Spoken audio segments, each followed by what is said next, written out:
5, I believe. Right on time. We'll call meeting to order, and we'll have the Pledge of Allegiance.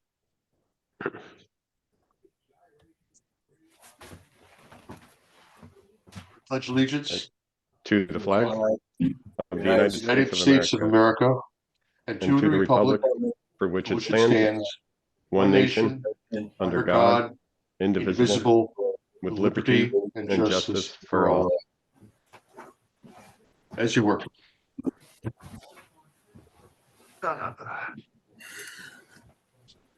I will read the roll call. You can answer with a here. Matt Gifford. Here. Mr. Gifford? Yep. You hear me? He's here. There you are. I see you. Sorry, Lori guys. Jones Bad connection tonight. Lori Jones will not be here tonight. Ellen Kibbe, present. Jeff Mangles. Present. Chris McDonald. Present. Mike Matthews. Mike will not be here tonight. Dr. Pinto. Didn't see him. Oh, Not on the list. Mr. White. Here, present. After the Dr. Pinto. Is 5 a quorum? 4. Was that? Is 5 a quorum? Is 5 a quorum? 5's a quorum. Okay, we're in business. Yeah, we're in business. We have quorum. And I have a proxy for voting on the slate from Lori Jones, who's not here tonight. So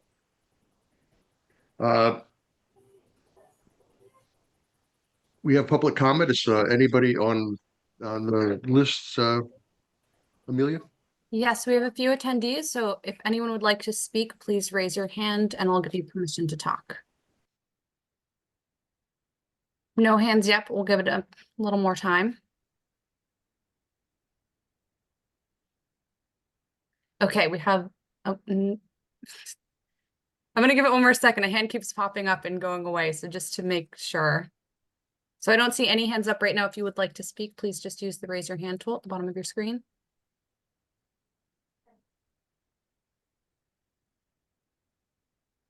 Okay, I don't think we have any public comment tonight. Thank you very much, Amelia. Next is the approval of minutes. Lori is not here. I'll ask for a motion to approve the minutes. I'll make a motion to approve the minutes of the last meeting. Thank you, Chris. Is there a I'll second? second. Jeff Mangles, second. Thank you very much. All in favor? Aye. Hi. Opposed? And Matt, I assume you're in favor? Yeah, sorry. I said yes. Did that not come through? No, you're on mute. You were muted. Yeah, so I agreed to that. Jeff couldn't get in, so he went to John's. He's having trouble, so he was going to call you. So that's probably why your phone was removed. So I just got a note that Jeff went to John's house, Jeff Stedman, because he couldn't log in. We still don't have John. So the minutes are approved. Again, we have quorum for that, so that's taken care of. Application review committee. Dr. Pinto is not on yet.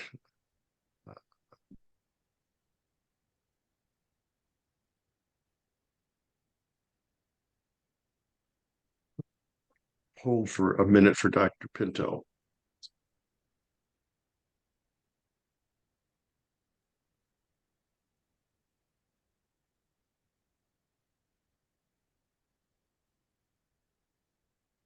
Actually, it looks like that will be okay. I got an email that someone did have their hand raised, but it's not coming up. So I'm going to can we go back to public comment? Is that all right? So that person can Surely, speak? surely All right. can. All right, Linnell, I'm sorry. I saw your hand come up a few times, but It didn't stay for some reason. Okay. All right, you should be able to unmute yourself and comment. Thank you, Amelia. Just a reminder that we limit our comments to 3 minutes. So we need to, and they have to be confined to the existing presented agenda. Go ahead, Linnell. My name is Linnell Jones, and I live at 10 Point Road. A municipal employee's job is to supervise and control. Controlling money and information is the key to power. People gain power and job security in city government by hiring more people to work for them, creating multiple levels of supervision and control. What value do these well-paid supervisors bring? In this case, Economic Development and P&Z created a committee and developed a strategic harbor RFP, asking questions many volunteer experts and ordinary taxpayers already know the answers to. In my opinion, a waste of time and money. Intentions start out well. People involved are good and well-meaning, particularly volunteers. Volunteers with full-time jobs often depend on administrators. And tonight, both Director Kleppen and Director Vonacek, I understand, are here to explain to you and the public why you, who are responsible for the harbor management plan and amendments to it, were not asked to review or approve this RFP. Remember when Jessica Vonacek attended your September meeting to defend why the industrial waterfront consulting study left out contamination and answer questions about proposed new zoning language? Amelia shared with all of you the email I sent following that. Those questions never answered. Promised new P&Z language was never delivered to you. One of the reasons this commission held special meetings to discuss what the consulting report included and did not include. You asked to review Deep's letter before finalizing your zoning comments, and no courtesy was given, showing the value administrators put on your comments. In case you missed the memo, administrative staff under the supervision and control of Director Kleppen and Director Vonacek prepared for volunteers on the P&Z Commission about your comments on the industrial waterfront consulting study in September. It says that the Harbor Commission was, quote, not considering, unquote, quote, was ignoring, unquote, quote, went beyond their jurisdiction, unquote, quote, commented on something not in their charge, unquote.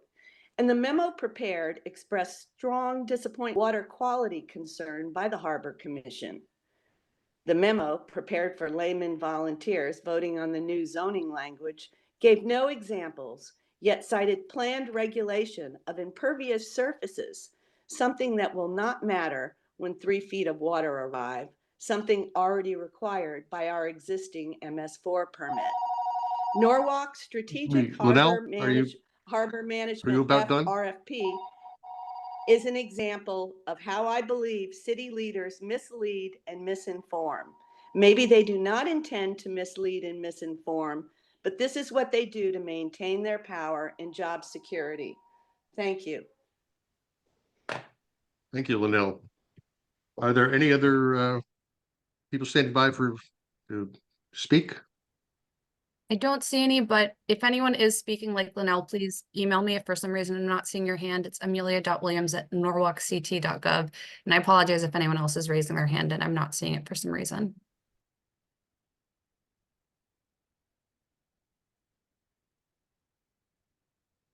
Right. Moving right along, Dr. Pinto. Alan, yeah, I apologize. We had difficulty logging on. So let me just see if I can reboot some of the information that I have here. Okay. Is it going to be a minute or Yes, if you don't mind. Yes. No, not at all. I'll go on to correspondence. There's correspondence that I think we all received this afternoon from Linnell Jones on another topic, which we all have. I haven't had a chance to do anything but scan through it, and I don't know that any action is required at this point until we've had a chance to look at it. That's what I have for correspondence. Amelia, do you have anything to add? No, the only correspondence I've received since the last meeting was Linnell's email this afternoon, which it I think, of course, the commission should look at it, but I do believe from my skimming of it, it was related to what she spoke about tonight as well.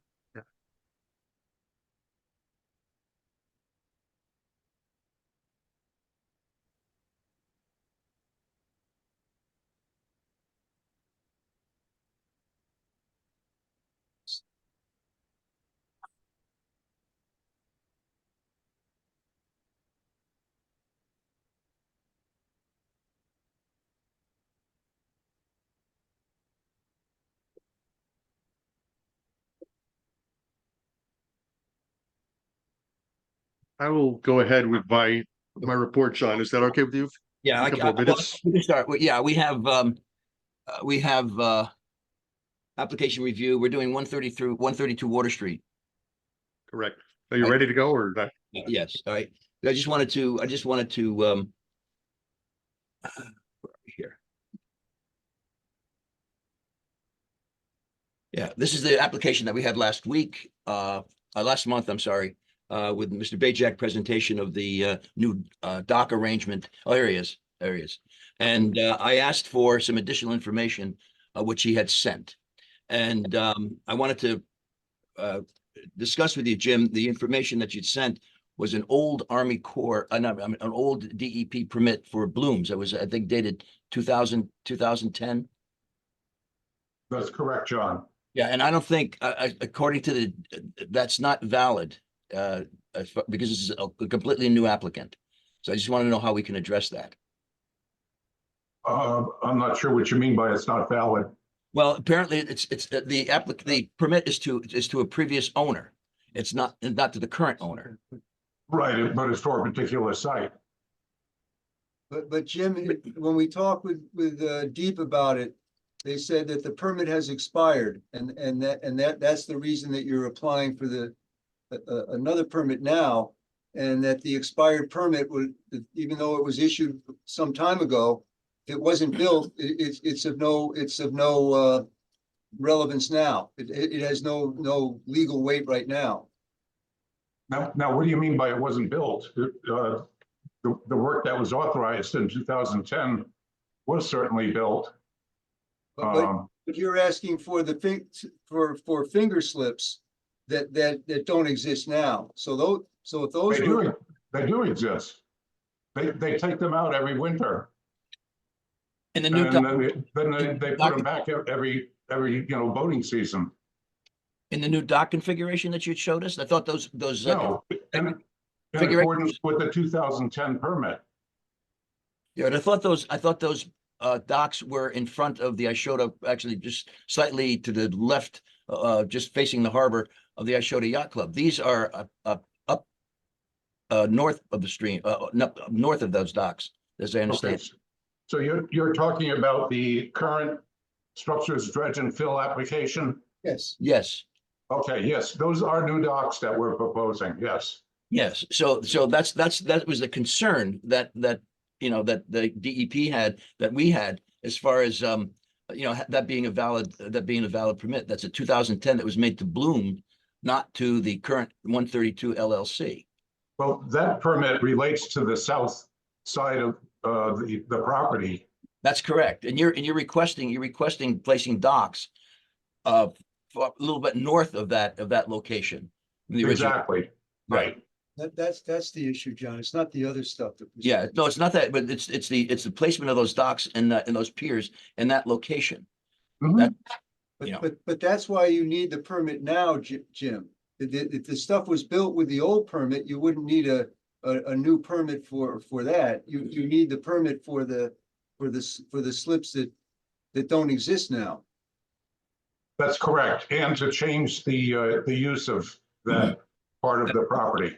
Yeah, that's correct. That's correct. So that's why, like, as far as the commission is concerned, well, from our policy, the harbor management plan, that having moorings or having a pier, actually, those piers within 10 feet from the Federal Navigation Channel is currently inconsistent with our plan right now, because we request about at least 25 foot from the Federal Navigation Channel, and this is 10.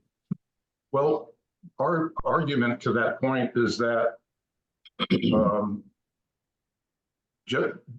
this site has been issued permits for docks to be within 10 feet of the federal channel. Those docks are still in use under that 2010 permit. So all we're asking for are more finger floats along the northern part of the property that would be essentially identical to the finger floats that are currently authorized in the south part of the property. All right, well, then apparently then that would have to be examined by the DEP. But according to our policy right now, and I don't recall reviewing that application back in 2010, we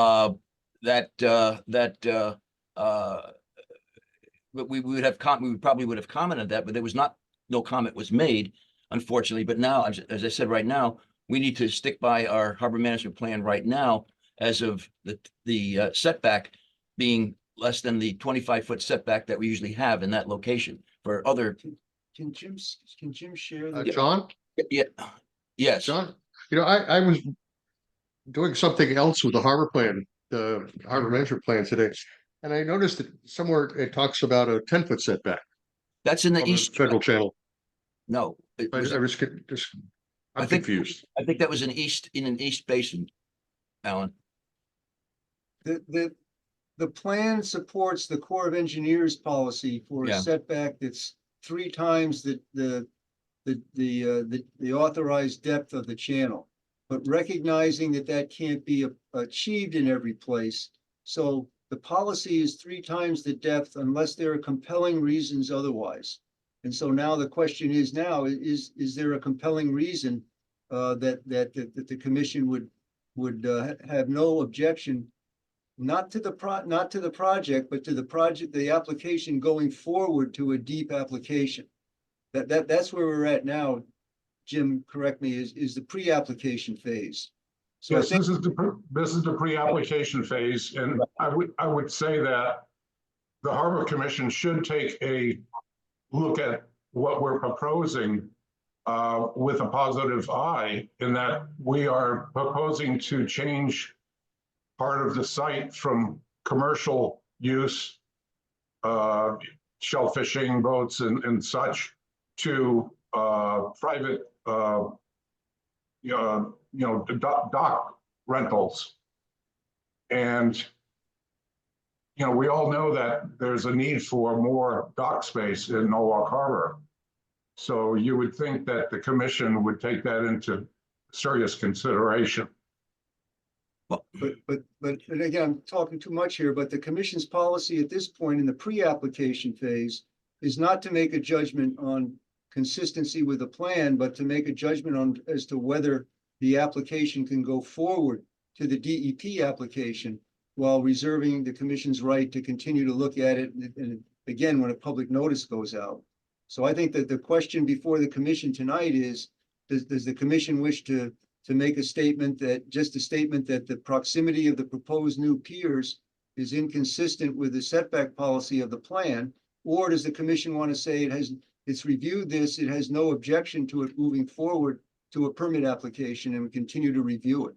And the former finding would be related to the commission thinking that there are compelling reasons to have less than the normal setback distance. I think those are the two discussions. Now, I could read a little bit from the 2009 amendments to the harbor management plan. It's not too long.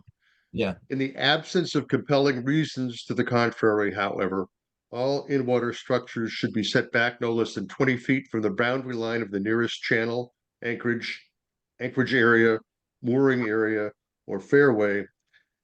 And any vessels docked or anchored at such structures must be at least 10 feet removed from the boundary line of the nearest channel, anchorage area, mooring area, or fairway. What is that in, Alan? I was looking for So stuff. in the harbor management plan in the 2009 version, it's item 1.3.3. So chapter 1. But those were vessels attached to a dock within 10 feet. But these are the docks themselves that will go out with pilings out at the 10-foot mark of the Federal Navigation Channel. Is that correct? That's correct. The language here is all in-water structures should be set back. Yeah. I think that would be a dock. I mean, we do have in the East Basin particularly, because of the narrowness of that channel, we do have some docks or vessels that are within the 10-foot setback area. And that's the compelling reason there's a compelling reason in the East Norwalk Channel, and that was related to the old encroachments and the shifting of the navigation channel or the navigation boundary. But in any event, the proximity of 10 feet, it would be inconsistent unless you feel there's compelling reasons with that policy. Well, we already have docks that are authorized to be within 10 feet of the federal channel at this property. So that, and the combination of the fact that the owner wishes to have more rental slips for the general public, I believe those two reasons would be enough compelling information for the Harbor Commission to at least allow this application to go through so we can submit it to DEEP. And, you certainly would be welcome to provide further comments, and we could provide additional information if necessary during the 30-day public comment period. Well, in my estimation, Jim, I think it's in all fairness for us to right now to indicate that as far as the policy is concerned right now, that it would be inconsistent with the plan. I understand that there are docks there already, but we did not review them. I don't recall reviewing them at the time, and we probably would have made the same comment. Now, that being said, you still have the option of moving forward with the plan, and that consulting with the DEP on that. Well, we'd like to have that option, but we need the Harbor Commission to complete the consultation form so we can move forward. What if the comment was that the comment is inconsistent with the policy, but we have no objection to it moving forward? Well, that's what I was. Application review as we continue to review. That's right. Review the matter, because he can go forward with the application, no matter what. You want to make maybe? Is that I'm sorry, Alan. Is that just kicking the can down the road, though? I mean, that's. What do you mean kicking the can down the road, Alan? Well, I don't know what's going to change between now and then. That's all. Well, it's just putting it in, we're not kicking it down the road, we're kicking it into Deep's court. But that's right. Because they have the ultimate authority of making that determination, along perhaps with the Army Corps. That's the other aspect of this. Jim, do you have the Section 408 permit from the Corps? No, we don't have a Section 408 permit. I don't believe it's a Section 408 is an actual permit. It's a Section 408 approval. But we submitted the same consultation form that we sent to the Harbor Commission, we sent to the Army Corps. That is just to kind of start the process. Do you know who you sent that to? Because I was in touch. This is going back about a month ago with Christina Como, who actually is in charge of the 408 permitting process. The Army Corps requires us to submit all forms to a particular website that they have. Okay, because this is Jennifer. Let's see, Jennifer Thalhauser. Yeah. Yeah, Section 408. The review process is in the Army Corps' navigation department. Right. Our consultation forms go to the regulatory department. Because so that's where we kind of start the process. And then once we get to the 408 application process, then we submit it to the navigation branch. Yeah, because they have the final authority that obviously if they do or require any dredging in that area, obviously the piers and the docks and everything would have to be removed at the time that they carry out that work. But there's another Yeah. consideration too, Jim, and we talked with Ms. Como about this and about the role of the Harbor Commission in the 408 process. And as you may know, in Greenwich, we think that they set a precedent by deferring to the Harbor Management Commission when a proposed dock was going to extend into the setback of the federal anchorage. And what Ms. Como and Ms. Talhauser said at the time is that was in, they were concerned about that because it was in the established setback, the normal setback of the anchorage. And since the Harbor Management Commission is the non-federal sponsor of the navigation project, they would defer to the Harbor Management Commission on this matter. So we expect that they would ask the commission's opinion on this matter because you're building something into the normal setback. And then the question is, are there compelling reasons why that should be allowed? So That's the quandary we're under, Jim. Yeah.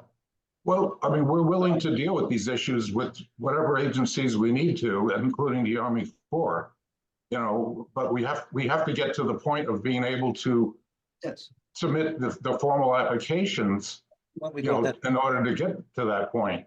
Yeah. And that's what Chris was saying, with putting the ball to resolve this issue is to move it forward into the DEP's court and into the Army Corps of Engineers court, but still expressing, the issue that we've just raised and reserving the right to continue. We're not making a judgment that it's consistent with the harbor management plan. We're raising these issues and saying, okay, let's address it in the regulatory process. And we're okay with that. That's what the commission feels is the appropriate way to go. Mm-hmm. Chris, do you feel comfortable with that? Me, yes. Okay. You want to propose a motion in that regard? Sure, I propose a motion that we forward the application, or we allow the application to go forward with the noted we'll call an objection and noting that the proposed piers are within the established Army Corps setback. Right. I mean, because it's not in our plan per se, right? Our plan reflects an Army Corps standard. That's what I'm hearing? That's correct. We started with the Corps guideline. Yes. That's. Yeah. And then the other reason for making these statements is that we don't want to set a precedent for other projects where an applicant can say, you let someone else be within the setback, why not? Why can't we do that? Why not me too? Yeah. One thing, I'd like to make one other comment, in that these finger floats that would be within 10 feet of the federal channel, they're only going to be held in place by a piling at the end, as well as, the connection to the float system that will be along the shoreline. Right. No, I realize that. And they shouldn't be considered to be permanent structures like a dock. A dock is, once you build it, it would be very difficult to remove part of it in order to allow dredging or whatever. No, that's certainly appreciate that, but then we're left trying to explain that to a subsequent, applicant as to why this is allowed, but we can't do it here. So I mean, Yeah. Working out in the regulatory. Right. I just don't want this to set a precedent for docks. Let's say, figure floats, they're semi, they're removable very easily. No, I realize that. But again, I'm just going by what we have, currently laid out in the policy, which normally would be 3 times the depth of the channel, which would be, in this case, would be 36 feet. But we've allowed setbacks within the 20-foot district because of the juxtaposition of other the federal navigation in that channel, that area of the channel. Yeah. Right. So are these new docks to the north of the 132? Yes. Okay.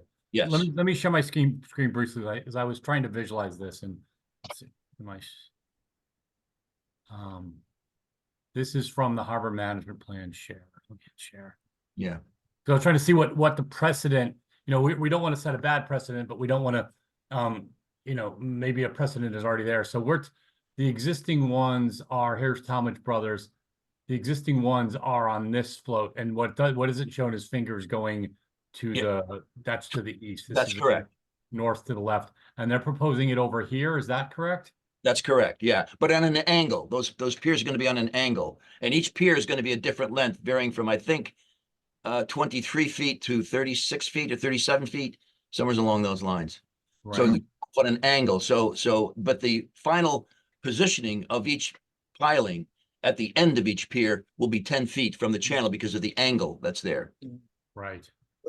So we don't really, I mean, you know, I have some experience in New York City, and on the Hudson, there's a pier head line. There's a line so many feet off the shore or wherever it is that you can't build beyond, and we don't, you know, that is again some distance from the federal channel, and we don't seem to have an established. There's kind of, you know, I see a precedent.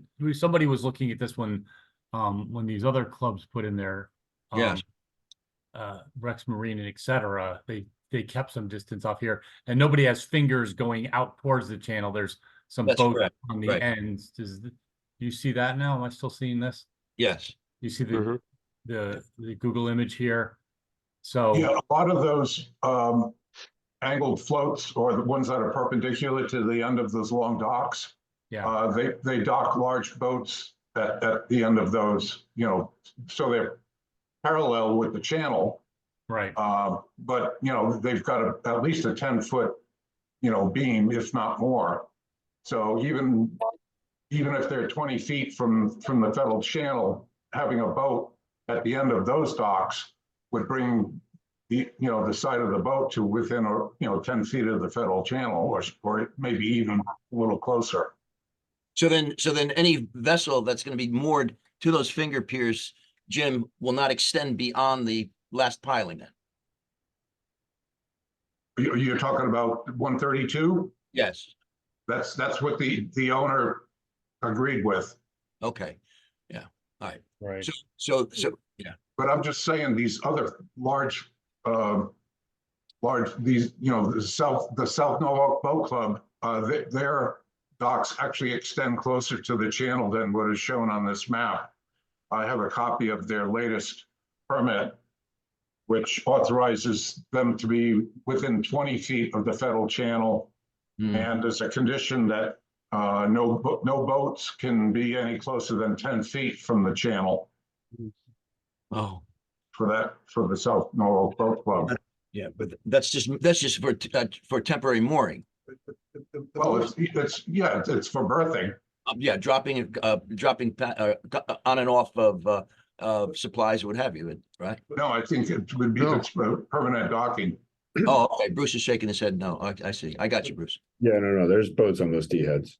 okay, all right. But again, that the drawing that Chris has shown is a conceptual drawing. Jim, the applicant has submitted an engineered drawing showing precisely Right. the location of the channel and also the proposed structures. But what you've mentioned, Chris, is interesting because you're probably familiar with the concept of harbor lines, which were drawn in a number of harbors, but that was in effect the first general permit from the Corps of Engineers many years ago, but it was prior to the environmental responsibilities of the Corps. So those harbor lines were meant to show the distance that a structure could extend waterward and not interfere with navigation. But the Corps says now that those have little, if any, relevance to their regulatory program. Okay.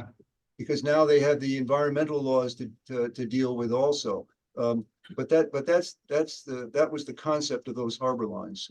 Right. Which anyway, but anyway, the motions. All right, so let's- Chris made a motion to. Okay, so we have a motion on the floor. Does anyone want that, or Amelia, no, Secretary, right, anybody want to recall that motion back, or do you want to go ahead and vote on that motion?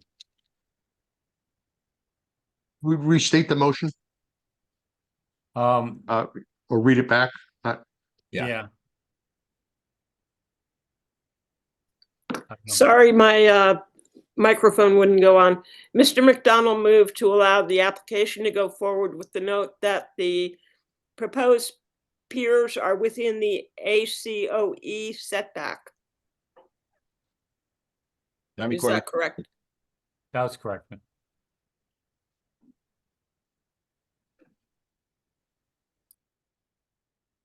Okay, so this will, all right, so it'll move forward. We have to do a second, John. I'm sorry. Oh, yeah, we need to, oh, sorry, we need to say, anyone like to second that motion? Then there's discussion afterwards. No no. Any second? How many members do we have in the commission here, Alan? We have one. 1, 2. 1, 2, 3, 4, 5. 5. All right, so we have a quorum. I Yes. think 6 with Matt Gifford. He just doesn't have his camera on. I'm sorry, Amelia? I think you have 6. And Matt is- Oh, I see. Okay. All right. Yeah, Amelia, thank you. Could I ask for a correction in the motion? What do you mean? You're looking for, You have to. Well, I heard mention about piers. We're not proposing any piers. We're just proposing, floating docks and finger floats. John, you need to have a second for discussion. yeah, all right, I know, well, we need a second for this motion to pass, and then we can have a discussion on that. We can modify that. All right, here, I'll second that motion then. Yeah, I need to abstain as I'm in 132 Water Street right now. Oh, okay. All right, so you're in the midst of this. Okay. All right, thanks, Chris. I'm All I can only vote in a tie. Okay, so Jim, yeah, we're talking about the finger piers, right, going out, and the pilings at the end of those finger piers. Not That finger piers, finger floats. finger floats. I think the terminology is finger float, a finger float, Okay. not pier. Okay, so we'll use, all right, that's the terminology then we'll use, finger float. And then they're within the Army Corps setback. And is it been seconded, John, that we can have a? Yes, I seconded it. So. Just for the record, let me read that back so I make sure I get the terms right. And Mr. McDonald, if this is not correct, please let me know. Mr. McDonald moved to allow the application to go forward with the note that the proposed finger floats are within the ACOE setback. It's the Army Corps of Engineers setback. That's correct. Yeah, Yeah, correct. Okay, that's correct. all right, I'm gonna amend that.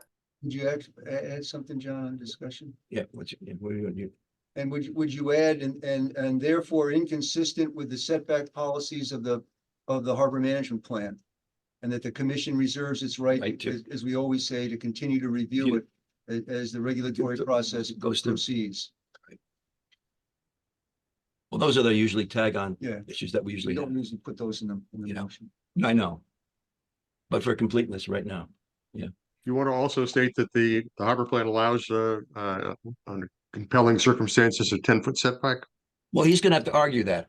I think that would be up to Mr. Bajek to discuss that with certainly with DEP The compelling and the compelling circumstances that he has.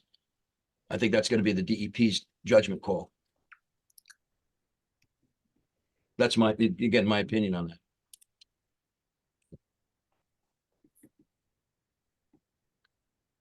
Okay. So again, not to belabor, we're gonna move forward with that motion. I think we have a second, but we didn't vote on it. Yes. All right, all those in favor of that motion? All right, aye. Aye. Any opposed? And we have one abstention. Right, Yes. Mr. White, okay. Okay, all right, Jim, I'll get that information out and that letter out to you, and I'll send that to you within the next couple of days. Great. Okay, thank you very much. Appreciate it. All right. No, thanks, then. Okay. Are you okay? Okay. The next application is a CAM application, 16 Rocky Point Road. And the applicant proposes to raise and modify an existing single-family resident to be flood compliant, and the structure will be built on piers with the breakaway walls and has a proposed first floor elevation of about 17 feet. And I think we have people here, several individuals here that are representing the agent or the applicant. Yes, Mr. Pinto, thank you. This is Oh, Attorney. yes. Thank you. Good evening, Mr. Chairman, members of the commission. For the record, my name is Liz Succi. I'm a partner at Carmody Torrance, Sandeck and Hennessy. and I represent the owner of the property, which is the David Keelan Revocable Trust, along with Mr. Keelan and his wife, Christina Lake. This is a CAM application for renovations to an existing single-family dwelling at 16 Rocky Point Road, which is located in the B resident zone and within the boundary of the Coastal Area Management Zone, since it's located directly adjacent to Long Island Sound. The flood zones for the property are VE 15 and AE 15. It's currently improved with a single-family dwelling with an attached two-car garage, and there's an existing masonry seawall at the far end of the property and a flagstone patio. I neglected to mention that also present tonight is Adam Serini, a professional engineer with Rocco V. D'Andrea, if you have questions for him, and also Azure Slicer of Race, if you have questions for her. She conducted the wave report and has also other information in case you have questions for her. Also on the line is John Grinstead, one of the project architects, along with Thomas Zoli, and they both are available in case you have questions. Various changes are proposed to the existing dwelling, including elevating it to meet minimum flood so that all the ductwork, mechanicals, floor joists, and finished first floor will be at 15 feet plus 1 foot, so be at least at 16 feet as required by FEMA and city zoning regulations. Adjoining property owners were all notified of this project since we had an application before the Zoning Board of Appeals in December. And all of those adjoining property owners and others on Rocky Point Road submitted letters of support for the proposal that Mr. Keelan and Ms. Lake have submitted to the city. The project involves accommodation of the flows from the 1, 2, 5, 10, 25, 50, and 100-year storms. It includes the installation of a stormwater system with 2 chambers to be installed beneath the lawn in the rear of the property, consisting of a series of plastic open bottom chambers in beds of crushed stone. And the purpose is for infiltration of water quality volume from the roof with excess flow bypass features, and some stormwater discharge will go through the existing seawall. There are no changes to the seawall, and today there is no stormwater treatment on the property. There are various coastal resources adjacent to the property, including intertidal flats, tidal wetlands, coastal hazard area, and developed shorefront. But based upon the analysis by Mr. Serini and Ms. Slicer, we don't anticipate any impacts to the coastal resources, and beneficial and advantageous results will be a house will be elevated to meet the minimum FEMA flood requirement plus 1 foot. Stormwater will infiltrate and be treated where none exists today. And there will be a reduced level of excess nutrients and salinity issues and other pollutants entering Long Island Sound. We have received some comments courtesy of Ms. Williams from DEP. Those are under consideration. I believe they were received either yesterday or today. So those are being reviewed, and if modifications to the plans are necessary, those will be incorporated and then submitted to Ms. Williams and other city officials and the Planning and Zoning Commission for its consideration. The matter is tentatively scheduled for review by the Planning and Zoning Commission, I believe, on February 14th. So there is some time for us to make some revisions. So if there are any questions that you may have of Mr. Serini or Mr. Grinstead or Ms. Slicer, we're happy to answer those questions. If you deem it appropriate to see the site plan, we can certainly screen share it and hopefully answer any questions you may have. Yeah. Let's give you a good comments on. Oh, well, before I have a couple of questions, Ms. Suchi. The containment units they're going to be disposed of in the back in the lawn in the back of the house, the front of the house, back of the house. What? I believe in the back, but Adam, maybe it might be a good idea to screen share the site plans so we can. Will this be a filter system, or is this going to be just sort of a reduction of flow? Hi, I'm Adam. I'm the civil engineer. I can share my site plan with you. Okay. Yeah, because we're interested. The Harbor Commission is usually interested in water quality. Does it improve water quality? Does it reduce the effluent, off the land onto, into the harbor? Things like that. Is it filtered through soil? Is it filtered through, these filter chambers that would certainly eliminate, grit and oil and grit, type of thing? Right. So the rear half of this property, can you see the screen? Yes. Yes, sir. Great. So I colored the property, this proposed site plan on the left. On the right side, you can see some of the proposed chambers and pipes. The rear half of this property flows to the sound directly. However, we're going to take the roof drains from the rear half of the roof and pipe them to one of 2 chamber systems. These are called Caltex, right? So they're plastic chambers Right. with an open bottom that let water infiltrate into the ground in a crushed stone bed. I see. These are an overflow configuration, so that means water will flow into them and the water level will rise inside the systems, but the overflow is higher than that. So anything below that will be seeping into the ground, and any excess flow for very large storms will pass through.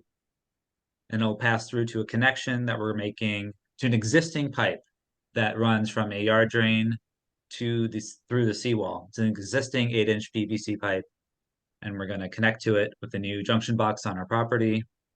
And we're going to install a backflow valve, check valve, probably one of those inline valves that you can just insert into the end there to stop water from coming in.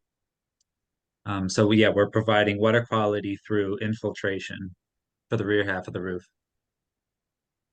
And again, the only other thing that we also are concerned about is the aspect of during the construction, that proper best management practices be given so that any debris, runoff, anything washed off from the land does not end up in the harbor type thing. So that you protect certainly the harbor during the construction process and during the rebuilding process. That's certainly the stipulation that we usually look for. But other than that, I don't have any further questions myself. If any other commissioners?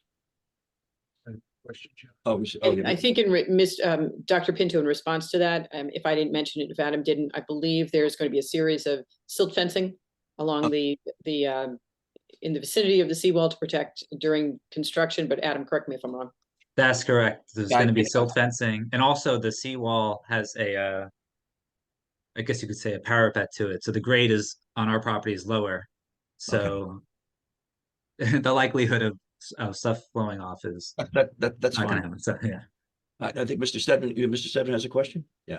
Might Amelia share with us what the substance of the DEP's comments were that you received? Yeah, of course. So the main comments, I'll pull it up to you really quickly, but the main comments were concerned about coastal hazards and the FEMA National Flood Insurance Program, so NFIP, and they had discussed increase in living area, which is one of the CCMA considerations, and they did acknowledge that the applicants are meeting higher flood zone standards than they are technically required to. Then there was something about the flood vents, which I'm sure the applicant will address, and we also won't be able to issue a zoning permit for the construction until everything is shown to be FEMA compliant. And they did also mention the increase of impervious areas and the stormwater chambers that are treating runoff and then overflowing into the sound, and recommended that it be treated on site with no off-site discharge of stormwater to water and resources to the maximum extent possible. Noted the tidal wetlands, and then emphasize the consideration for minimizing impervious expansion and providing additional low impact development options, how that should be considered, such as a pervious pavement, things like rain gardens, rain barrels, and similar. And they'd also mentioned the seawall, and that essentially any changes to the seawall would need deep approval. Okay. And since we just received those comments either yesterday or today, we don't have responses to them yet, but I do want to re-emphasize the fact that there are no stormwater management and water quality systems that exist on the site today. And any stormwater flows into the seawall would be that which Adam described, which exists in current circumstances. But we will review all of those comments, and both Thomas Zoli, John Grinstead, Adam, and Ms. Schleicher will all take a look at it and see what things can be revised if we can. And then, of course, revised plans will be delivered to Amelia and staff, the remainder of the staff. Yeah, and we also have DPW has provided comments to us. I think one of them was relevant to stormwater, so we're addressing that as well. But just for our purposes tonight, can the engineer attest that the proposed project will result in a significant improvement in the existing stormwater conditions and water quality conditions on the site?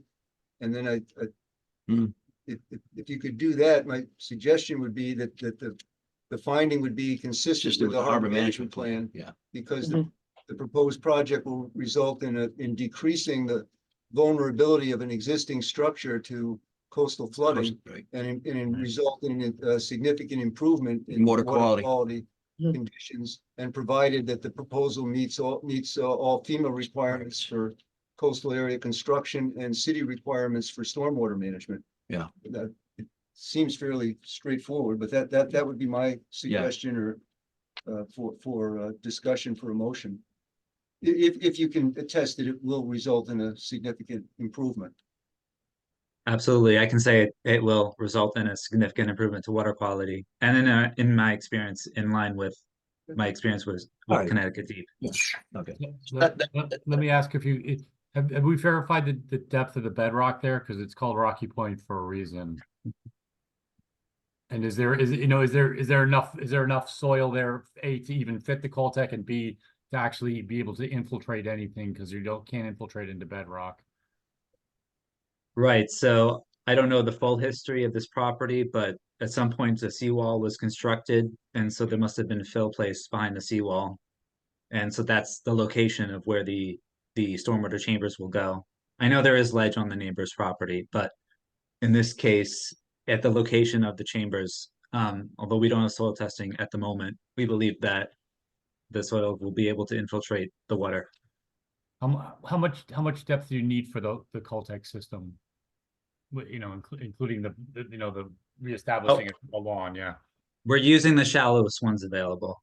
So we have maybe a foot of cover, and then the chambers themselves are a foot, maybe 6 inches of crushed stone below. So in total, that's 3.5 feet. Yeah.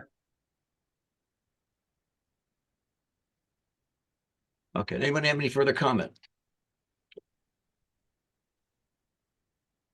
All right, then perhaps we can make a motion.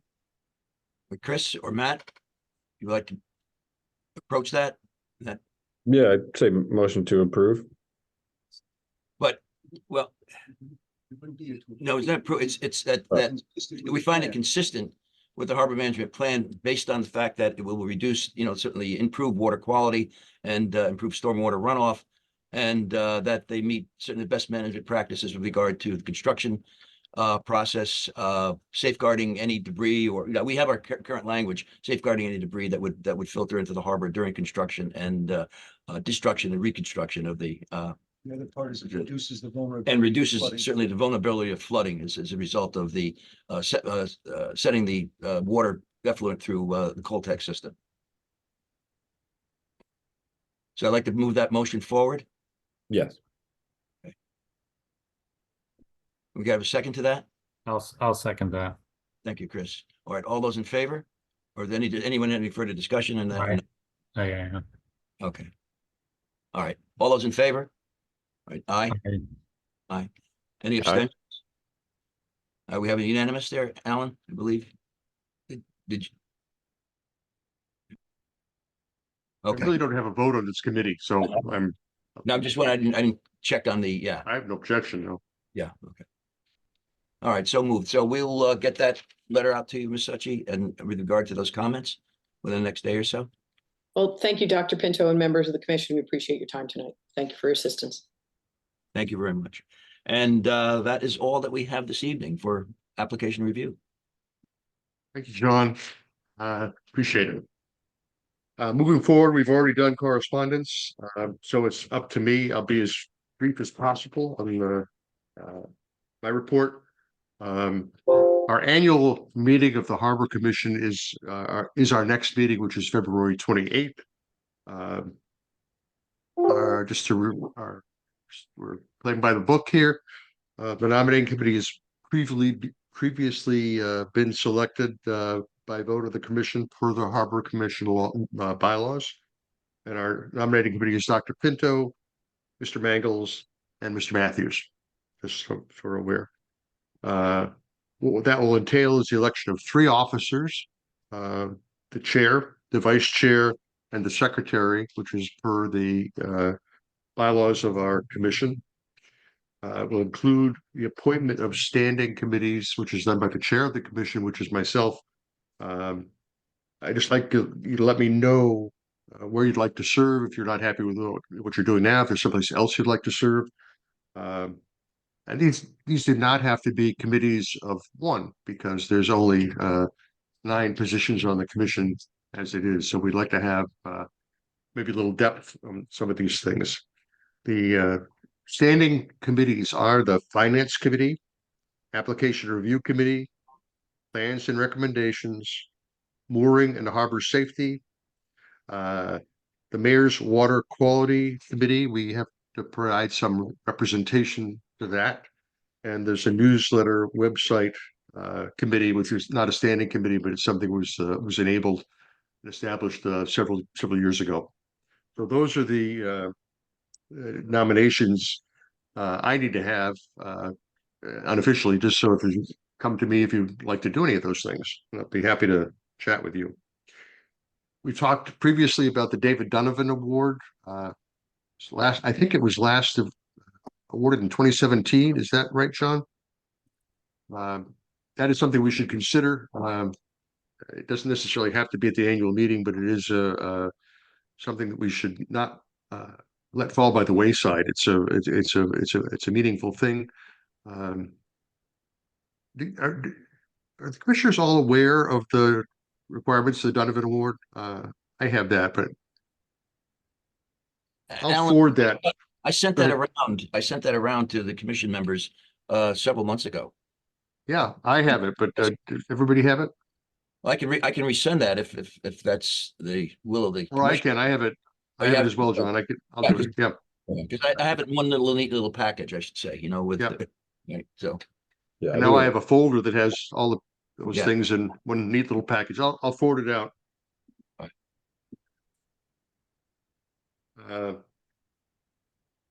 If Amelia just promises not to win, so I'll just ask that our meetings are always scheduled for Wednesday, and I just would like to know if there's any huge hardship in Wednesday or meeting time.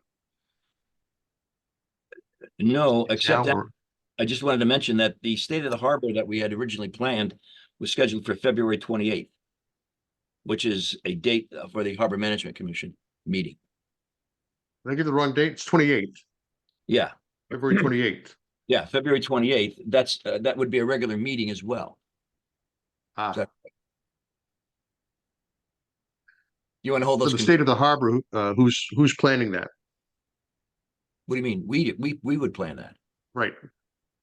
But in previous years, we've had a meeting prior to that, and then the State of the Harbor after that. If you want to. That's not been on any of the minutes in past years, so I was unaware of that.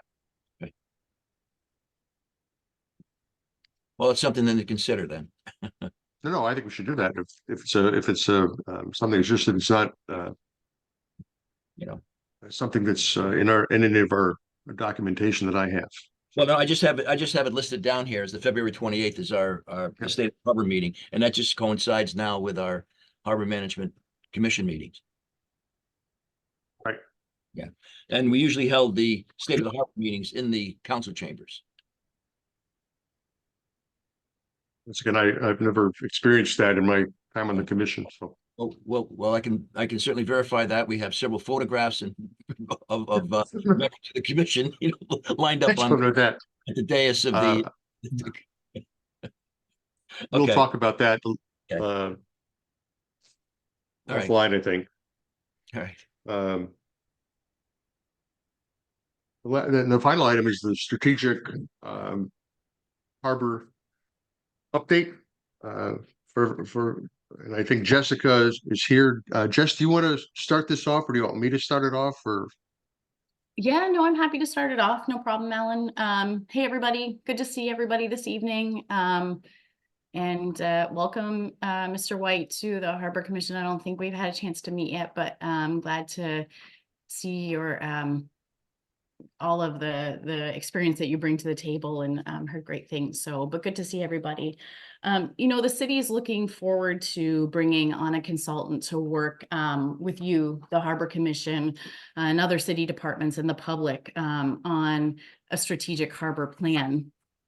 And, the strategic harbor plan is very different than the harbor management plan. And in that case, it sets aside the ability to work with you and city departments and the public on shaping where capital investments are required in the harbor. So not only what the current uses of the harbor are today, but how the city might intentionally use the capital budget and the operating budget to be able to support enhanced use of the harbor in both commercial and industrial, but more so in recreational.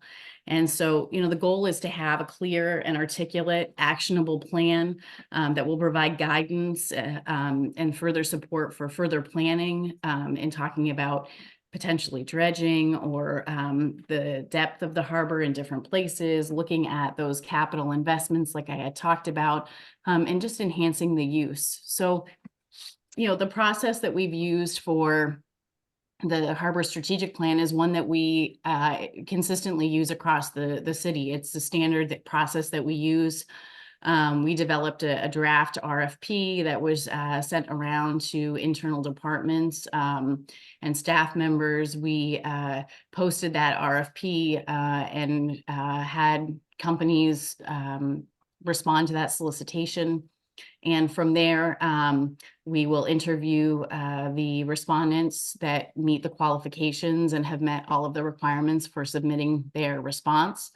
From there, the scope gets solidified with the consultant, and we would enter into a contract. The city would enter into a contract with that consultant, and that consultant would then work with you as the primary stakeholder to be able to build out the strategic plan for the harbor. We've included in the RFP that the consultant work with the public and understand sort of the bigger, broader goals of the harbor from a resident standpoint. But we've identified that consultant will work primarily with you as the stakeholder. So I think, you know, in my time with the city so far, what I've seen with the Harbor Commission is that you're obviously doing amazing work and working so closely with planning and zoning and doing your work with the waterfront study and so on and so forth. But one of the things that I've also seen is that we've been talking about how many moorings we should have and what the mooring beds should look like and the transient moorings and what software we should be used to manage the moorings and how we can think about communications to the region, communications out from Norwalk to be able to attract people from different areas over the water to the city. And so the intention of the strategic plan is to be able to, again, put an actionable plan together to be able to have those things come to fruition, right? And so in my mind, when I'm out in the harbor, for example, I look at our mooring bed, I look at the layout of what we're looking at and also the transient moorings. And I know that the Harbor Commission has taken on the Sheffield moorings in a partnership with Sheffield Island and the Seaport Association to be able to do that. But to a large extent, I wonder, you know, if we're able to support Bruce in his work as harbor master with thinking about the layout of the mooring beds and the layout of the transient, those transient moorings. And if we have the ability to get a consultant to lay that out for us. The other thing that we've been thinking about, and there's actually money in the capital budget for it, is the thought around a welcome center for boaters and for Norwalk residents, in addition to enhanced transient boating facilities. So, you know, not for nothing, but I've used the transient facilities in the Vets Park and you know, I think that it could probably use an upgrade. And so when we're thinking about, you know, toilets and showers and laundry facilities and other potential amenities that boaters could use when they come into the city of Norwalk so that they can basically moor their boat, come in, be able to get ready in the transient center and then go to South Norwalk for dinner or go walk up into East Norwalk for dinner. And so we've been talking about that as well. In addition to that, I know that the Marine Unit has been looking for a new headquarters, a new location. And so the thought is to also look to be able to include the Marine Unit in the actual welcome center and transient boating facility building. And so, you know, there's a piece there too, where I think that we should be talking to the public about what amenities they would like to see there, what they would like to see in the welcome center. And I think that all of that can be incorporated into the strategic plan as well. So where we are right now, is that the consultants have responded to the RFP. We will be doing interviews. Alan will be sitting on that interview panel with us for the harbor strategic plan. We'll be basically grading using a matrix system the consultants. The consultant that meets the RFP scope to the greatest extent possible, we'll be working with them to solidify a final scope. And so the scope that you've seen, or what we're talking about today, isn't really the final scope, right? That's just something that the vendors and the consultants have responded to. So all of that still needs to be solidified and confirmed. And then once that consultant, again, gets contracted with the city, then their first stop will be to see the Harbor Commission to be able to talk about what the strategic plan is, what the goals and objectives that you folks have, and they may be aligned with the 13 goals that are in the harbor management plan.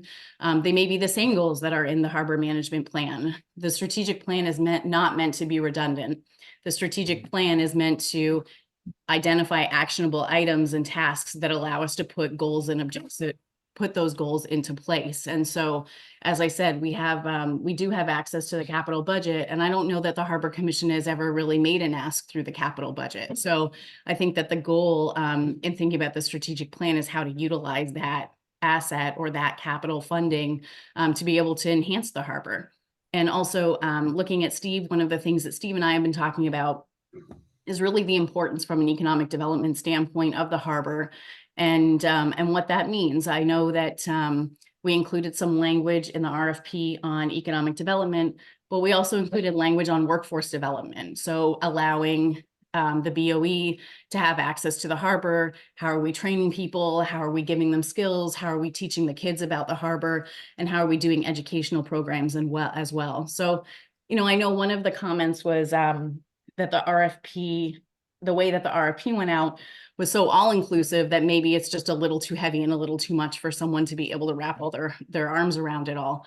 And that may be true, but in fairness with the interviews that we have, we'll be able to suss out what people are able to bring to the table and what they're able to do and what they're not able to do within the funding that we have available, which is funded through ARPA.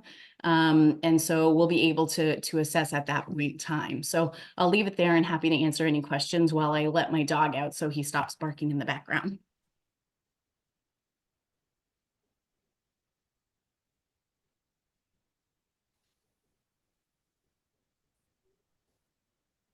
All right. Well, Alan, if no one has any particular comments, I certainly do, because Jessica, looking at this plan, I'm sorry, I take a little bit of argument against. I commend what you plan to do as far as economic development, and you addressed adequately those statements.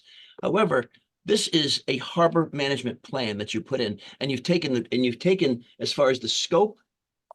It says here, the plan, the scope, and deliverables. This is a request for developing a harbor management plan. So it's the Harbor Management Commission. That's not what it says. Well, I disagree with you. If you look at what you've put in there, much of the information that we already have in our plan, and the plans, not just our plan, but plans throughout the state, in which we've had input in developing these plans around the state. And I say I'm talking about the Harbor Management Association, in which we have a board of directors who've worked directly with all the commissions in the state to help them put their harbor management plan together. And that includes dredging and everything else that is in our plan, and even the modifications that are in our plan. So I'm kind of hard pressed to understand exactly how another developing agency is going to come back, because they're going to go out and ask other commissions what they've done with how they've implemented their harbor management plan. We've already put that together and helped them put that together. We have the expertise through John Roberge and Mr. Stedman, who's helped probably 15, if not 20, of the current harbor management commissions in the state develop their harbor management plan. So I'm trying to figure out what this new developer that you plan to hire is going to bring new to the table that we haven't already thought about and discussed. What I do commend you about is that what is necessary and what is needed is a development plan. I understand that development plan. How are we going to develop Vets Park? How are we going to develop the new areas that we're going to be acquiring after the new bridges built? Eversource has devastated one little area for us with this underground cable. What do we plan to do with those areas right there? What do we plan to do with Manresa Island? I think those are all important issues that have to be addressed, which will certainly hopefully come out in this strategic harbor plan. But the way you've worded, the way that's worded right here, it says here, a portion of this project could include updating the harbor management plan. That's not the purview of the development economic Department of Economic and Community Development. That's the project of the Harbor Management Commission, according to state statutes, as far as I remember. So the questions that you ask here is how are these diverse interests managed in other locales? We already know that. We already have that information from probably about not 15, not 20 of the harbor commissions in the state. We know how they manage their harbor management plans because Mr. Stedman by himself has helped put that together. I mean, from my standpoint, Mr. Stedman is a member of the board of directors of the Harbor Management Association, which the other harbor commissions have requested his input. So we know what goes on in the other harbors. So I'm trying to figure out what new is this developer going to bring to the table? Now, are they going to regurgitate? Are they going to reiterate or usurp the material that is already there that we already given, and they're going to sell it back to us? That's the impression that I'm getting. So I'm trying to figure out exactly how this is going to be different from the harbor management plan. Now, as I said, I have no problem with updating the harbor management plan if we feel as though that it is really necessary, but that has to come from the thoughts of the commission members, who I think, and I have a lot of faith in my fellow commission members, that they're quite knowledgeable of how this harbor should be run. And that's exactly how, let's see, we realize that many of the goals and aspirations we envision, this is taken from your proposal, we realize that many of the goals and aspirations we envision for our community are also the goals and aspirations expressed by many other communities. That's correct, because they were written pretty much by the same author and put together in an implemented plan that the other commissions have honored and have agreed to and have gotten okay from the state to put that in their plan. So I'm trying to figure out exactly how your plan is going to be different. You've incorporated plans for the harbor management plan based on what we've already, a lot of this information is already incorporated in our harbor management plan. So I'd like to know what different is going to be is going to be provided. I do commend you on what you're planning to do with regard to economic development. We need economic analysis, such as the analysis of economic conditions affecting the continuation of existing water dependent uses, developing new water dependent use, for the harbor, engineering and design expertise. We don't have that. And I think your strategic plan could offer that. The design expertise directed toward development of beneficial public facilities, not only on town properties, but also privately owned waterfront properties that we know are expected to be redeveloped in the foreseeable future based on the Walk Bridge project. So in essence, as I said, I think this plan certainly has its benefits, but I also have a little bit of a problem with regurgitating and reiterating, or probably trying to put what we already have in our harbor management plan. How is that going to be different than what we already have? And are these developers that you plan to hire going to use any of the information that we've already put together, repackage it, and then resell it back to us? I don't know if that makes any sense to you. But it's going to makes a lot of sense. Yeah, it's going to be worthwhile information. I agree, because we spent $1,000 or whatever, or $100,000 having somebody come up and develop it. So we're going to accept, oh yes, this is the best thing since white bread. So we've already had a lot of this information. I'd like to know how they are going to be different, how this is going to be different than what you're already requesting these people to do, based on what we already have in the plan. That's my big concern as far as your strategic harbor plan. Great. Well, thank you for the feedback. That's really helpful. And thanks for the positive comments and sharing concerns too. I think that you address many important points, obviously, right? And there's the development side of the house, which I think the harbor management plan does not address, but there are a number of pieces that the harbor management plan does address, and it is not meant to be redundant, and it's not meant to be offensive or to let anybody around the table feel like the research that you've done and the work that you've done, including all of the street end work that Chris has done, is going to fall short or be repackaged with a bow on the top and we're going to pay $120,000 for it, right? So you know, that's up to Steve and I to be able to manage it in a way where we get absolutely the most beneficial new information that is possible coming out of that. Now, I think one of the things that I haven't seen with the harbor management plan is an actual map or survey of the harbor with where all of those moorings exist, and with a new plan of where the moorings could potentially be placed, including transient moorings, and be able to address sort of the recreational piece. I noticed that the goals and objectives in the harbor management plan speak to recreational use and speak to a lot of those goals. And I feel as though the goals and the objectives that you've included in the harbor management plan, with your help and your work and your research behind it, may be able to not be redundant in what you've already done, but may be complementary and add one more piece to the puzzle in being able to understand what capital is required to be able to achieve that goal or achieve that objective, right? And so you have the building blocks, you have all the information in place, you've done the research with 15 or 20 communities, and all of that has already been done, and it's been done because of the volunteer work around the table. However, there are pieces that we can add on to, and pieces where we can make the argument where we would say, a survey's been done, we have a plan in place, this is our goal, we need X amount of capital, we're going to apply for a certain number of grants, we're going to be able to do that with your help and with your support to be able to make all of those items actionable. And so, you know, again, we're not in a place where we have the ability to put down $120,000 to regurgitate information that you've already put together. Well, and that's that would be silly, and it wouldn't be smart, and it would also just be a waste of everyone's time and a waste of everyone's effort. However, when I read through goals and objectives, I also feel like, as a city staff member and a person of the administration, that I want to help support the commission and being able to achieve all of the things that you're working so hard to be able to achieve.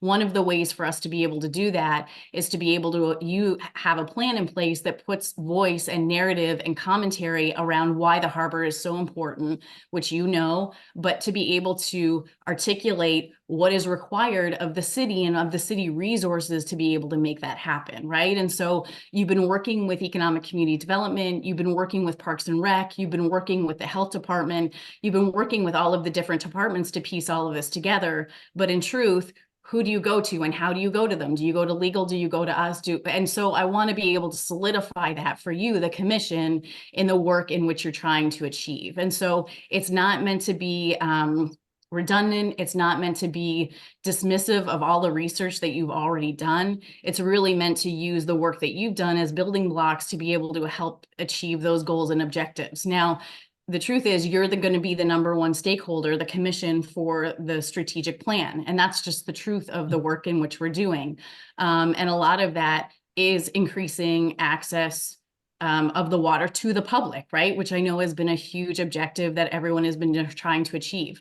From an economic development standpoint, I think you're absolutely right, Dr. Pinto. So I think there's Manresa, there's the parcels that the city will get after the Walkbridge project is done. There's also Vets Park and being able to think about the opportunity there. I know that there's a few other parcels that we've talked about. And so, you know, I think that that's an important conversation and important to figure that out. But I also feel like, coming from a place where I grew up near fresh water and not necessarily the ocean, I often feel like, you know, we should encourage people to be able to explore the water, come into Norwalk from the water. And how are we doing that? And why are we doing that? And trying to really build strength around that too. So, you know, I don't know if that exactly answers your question, but I'm very respectful of the work that you do, and I'm respectful of the work that this commission has done. I don't have nearly the amount of knowledge in my baby fingernail to even be able to think about all of the things in which you guys are thinking about. But as staff to the Harbor Commission, it's our role in the city to be able to support you in trying to be able to ensure that all of those goals and objectives are met. And from the couple of years that I have been around, these are the themes in which I've heard folks talk about. And part of that is putting an RFP out, getting people to respond, seeing what responses are solicited, and then being able to shape a scope that's actually helpful for you as a commission and helpful for the city to be able to figure out next steps. No, I agree with you. Again, with what you're commenting on with regard to the importance of the economic development. And then that's certainly the expertise that we need, the engineering, the economic development, how we plan to implement many of the changes that we would like to see and focus on the harbor. But again, you're asking a consulting agency to come up with information that is pretty much already laid out in the plan. So they're going to work on that information, and they're going to present that to you. Now, are you going to turn around and say, well, no, we already have that information and we really don't need that? So after they've worked on it, and then they're going to either reprocess it, or they're going to perhaps rewrite it and claim that that's going to be all new type of thinking. And then, and of course, we're going to have to accept that as no, this is a new information that we should incorporate, but it's already there in our harbor management plan. Right, and I think that's a concern that you've already voiced, right? And I think that what the response that I have is that the goal is not to spend $120,000 to regurgitate the information that you've already done. So I think, you know, the goal is to take what you've already done and provide that, if the commission is willing, to the consultant to be able to understand what research has happened as a baseline and what research we have in place already. Now, is it for them to repackage it and put a bow on it and sell it back to us? No, that's not the point. The point is for them to be able to advance that. How can we safeguard ourselves against that? In other words, Steve and I need to manage Steve and I will be managing the project to ensure that that doesn't happen. And the strategic, whatever consultant we bring on will be having, you know, you'll be the #1 stakeholder there. And so you'll be able to verify that that information isn't regurgitated in the report.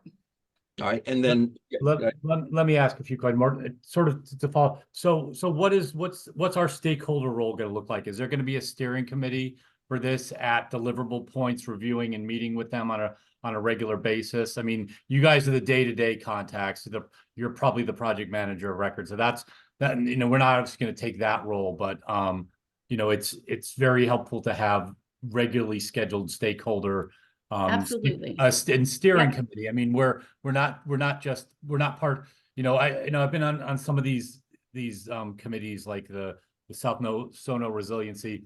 And, you know, there's the public involvement stuff, and that, you know, that's, you know, and that's a role. But, you know, when you need to get in the weeds with stuff, I think that's, you know, that's a role we not only should play, we want to play.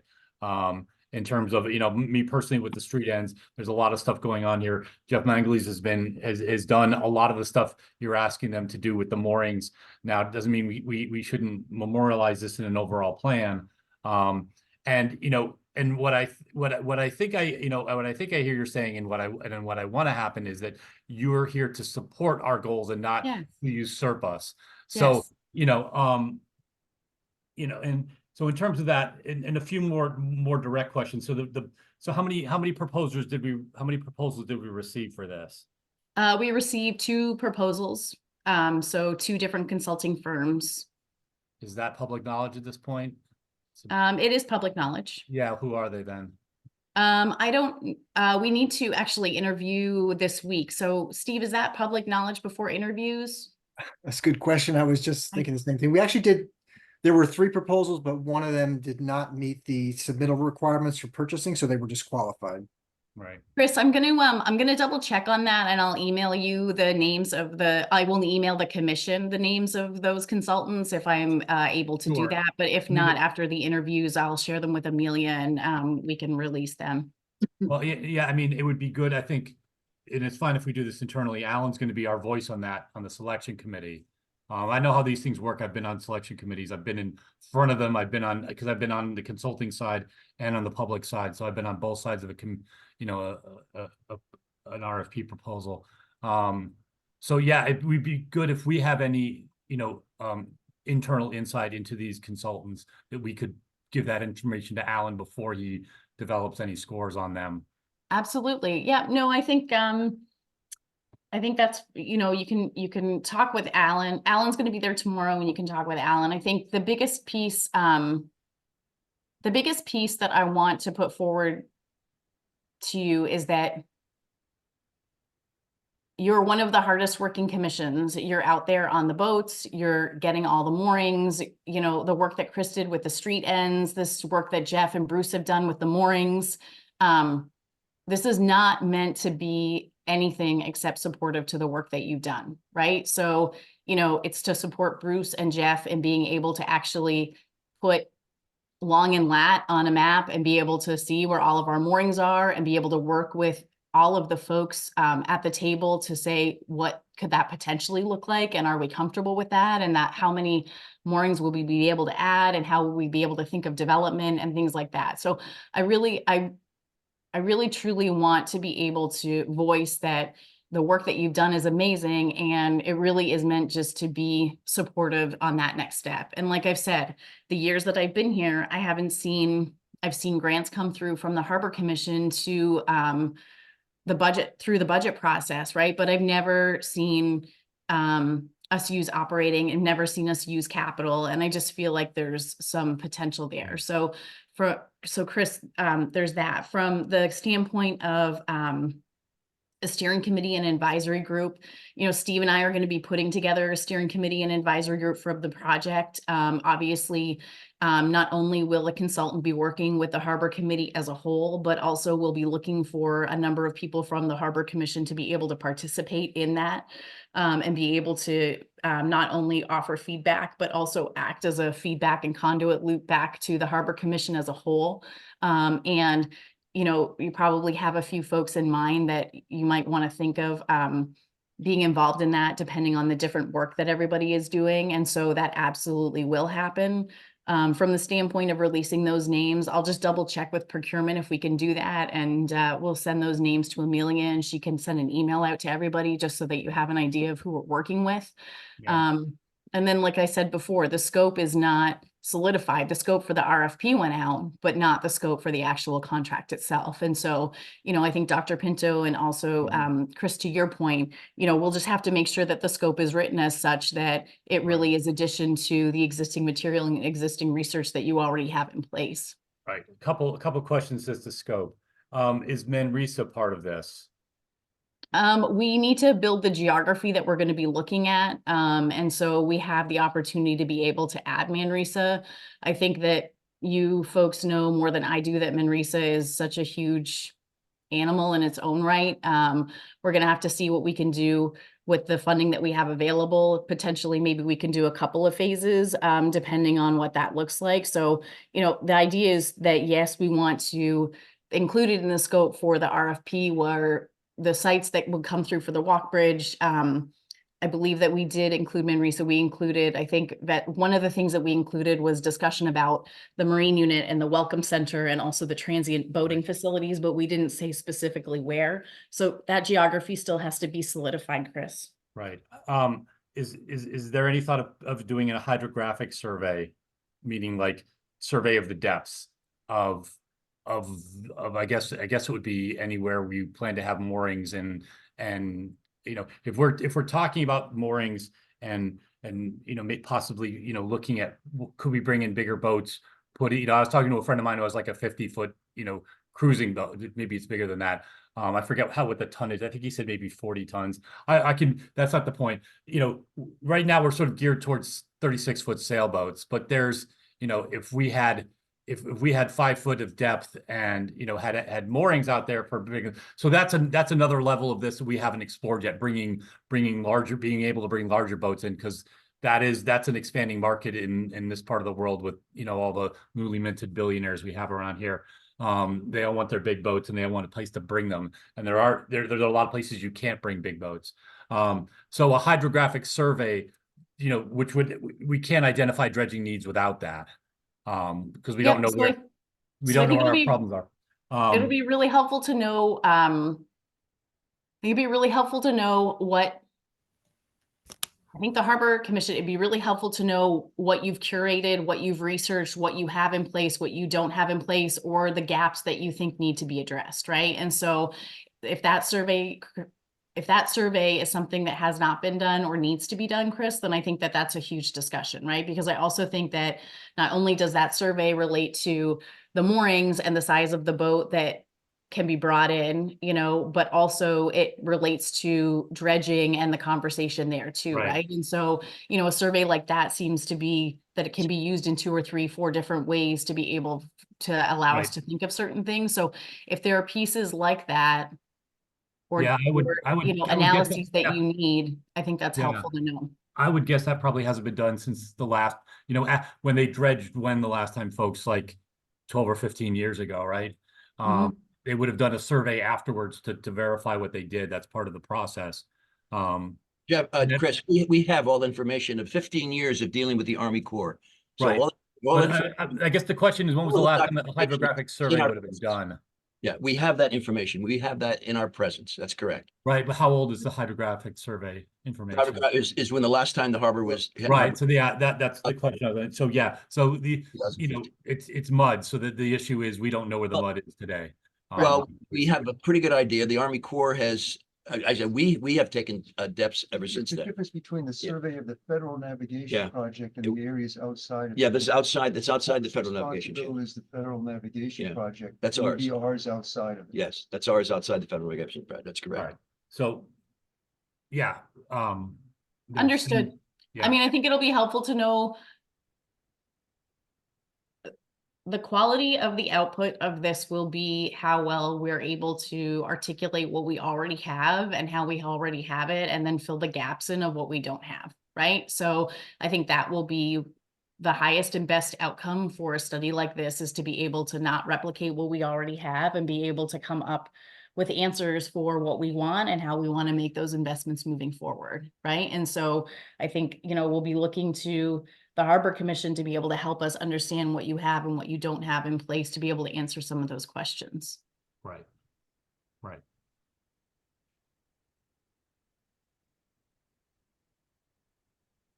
Yep, and I think we're of one mind on the street ends. We've talked about this a bit, and the scope was inclusive but vague, and that's what we want at this point, I guess. Good. And Chris, there's room to be able to massage that, right? As I said, Yeah. this is the scope for the RFP. It's not the scope for the actual services. So, Exactly. we can connect on that if we want to massage the language a little bit. Sure. Yeah, I'm more than willing to steer on a steering committee, so that's okay. Happy to have you steer.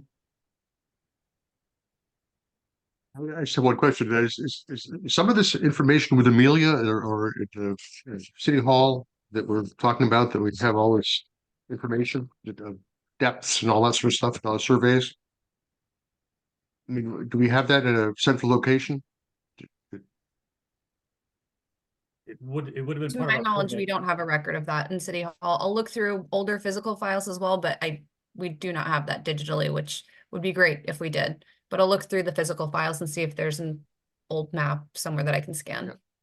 We have post-dredge surveys from the Army Corps. It's all on the Corps website. It's also on the Corps' website as well. We had that, so all that information is easily accessible. And we've also, as I said, ourselves been in contact with the people who've actually done the project and have presented that material to us. We have that. Yeah, I mean, that's a good question, is when you say we have that, where is actually that? I was sort of aware of that. No, well, I have it in a file under a dredging file, but we've also That's a little bit concerning. There's also minutes that have been submitted, and presented to the commission. Where those minutes are and how they've been saved, I have no idea when it goes into planning and zoning. I mean, typically what happens with most city agency is there's files maintained at the city, since it's a city document. I think that would be a good first step. Well, all that information was presented to the city, as far as I was aware. Presented through the commission and therefore marked in minutes. Is that what you mean? In the Army Corps, yes, I believe so. Yes. I see. So there's work to, right. So it's a great conversation to have, because there's work to be done, right? There's work to be done in sharing information. There's work to be done in curating what we already have done. There's work to be done in identifying where the gaps are. And my concern is I know there's a lot of work to be done, but the work has got to be guided. You're asking an outside consultant to come in and put together an Augean task. Believe me, this is going to be quite a monumental task to incorporate both a strategic harbor plan and a harbor management plan. like I said, that they're going to be looking at this as developing a harbor management plan, because that's We as this. shouldn't be looking at it as a harbor management plan. It's not a harbor management plan. And actually, there's one paragraph in the scope that speaks to that potentially we would ask them to update the harbor management plan, but that would be a separate scope item and separate scope task. You're So going to ask them to update a harbor management plan, as I said, where we certainly have probably as much, if not more, information. no, that's not what I said. What I said was that there's a paragraph in the scope that says we may ask them to update the harbor management plan. If that isn't in their scope and we decide that that's not what we want them to do, then we will not write a scope and have a contract signed that includes that. So they're not to write a harbor management plan. There was one paragraph in there that said they may look at that, or we may consider them updating it. But if that's not the case, the contract has not been signed. We haven't even interviewed the consultant yet.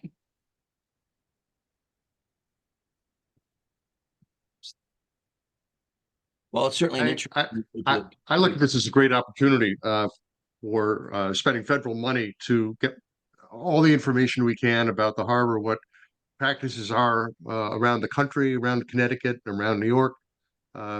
It's a big world out there, and things change very rapidly, and they're changing really rapidly right now. So I just think the more insight you can gather from a consultant, from interviewing people, and I have to say that the commission, most of us have jobs and have everything we contribute is taking away from our own time. So the more of this we can offload is a big help, and we can get much more done faster that way.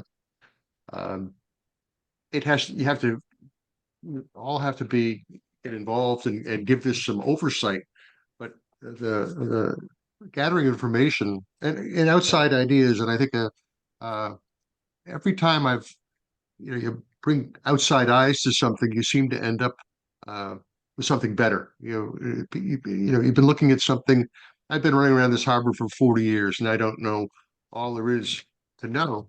But getting another opinion, another set of eyes on it, some people who have different experiences it can't hurt. It can only make things better.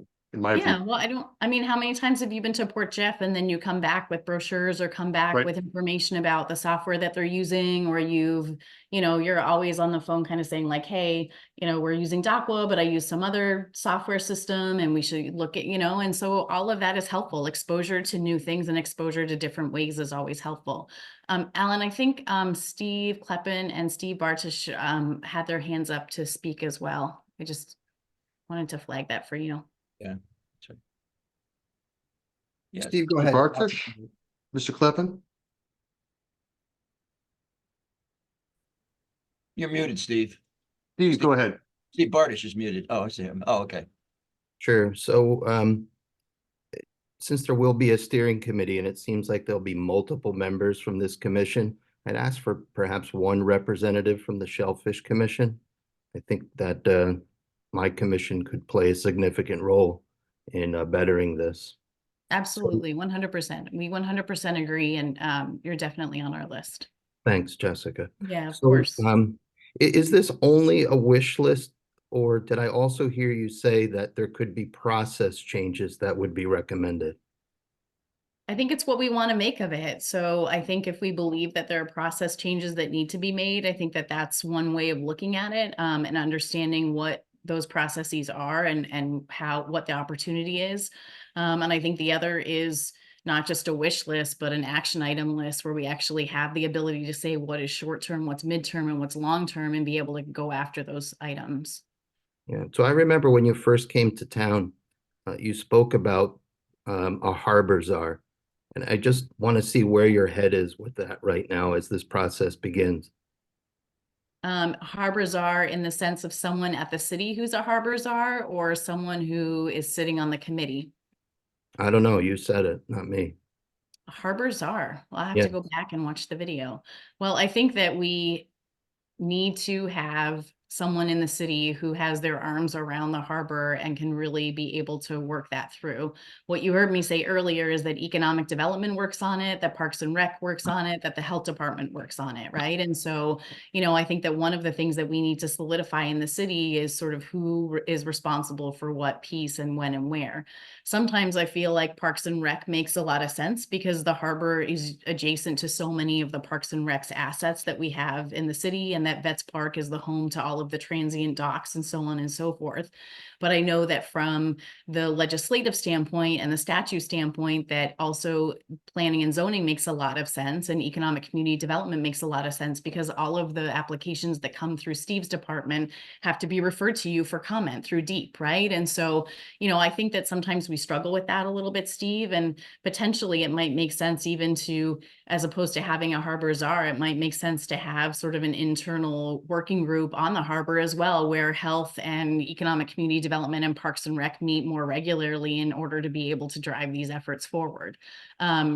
I know that with the RFP and the scope that we did put out, and with the, obviously the stakeholder list and the advisory committee, Parks and Rec is going to be absolutely 100% involved in that, because as I said, the more times than not, the assets to access the harbor are actually adjacent to or on Parks and Rec land. And so, you know, I think that, you know, Steve, I'm kind of, in my own head, I'm kind of chuckling because, you know, it's been 5 years and I have been talking about a harbor strategic plan for 5 years. And I've also been talking about a welcome center and transient boating facilities for 5 years. So, you know, it may sound fresh or it may sound new to all of you folks, but I remember talking to Mr. Romano about it, you know, years ago when I first came in. And as a matter of fact, I went back in my emails before this meeting to look to see the first time I had emailed the Harbor Commission about these ideas. And I think it was, you know, it was sometime in 2019 or something along those lines. So, you know, I probably did say harbor czar, and I still believe it. I just feel like the harbor is one of Norwalk's finest assets, and that we sometimes as a city don't always do what we should in order to be able to utilize it to the greatest extent that we can. And that means both the health of the harbor and the agricultural piece that you folks are working on, and the aquaculture side of the house, and being able to do awareness and education about the importance of that, and even through the school system, but also, as I've said, more of the recreational side as well, and just being able to bring people in. You know, I really feel like we have a huge opportunity in thinking about how to draw people in. So harbor czar sounds like a great term. And thank you for answering my question. It's a good title, that's for sure. I know, it doesn't rhyme. You were on fire when you came up with that one. I was really on my toes that day, huh?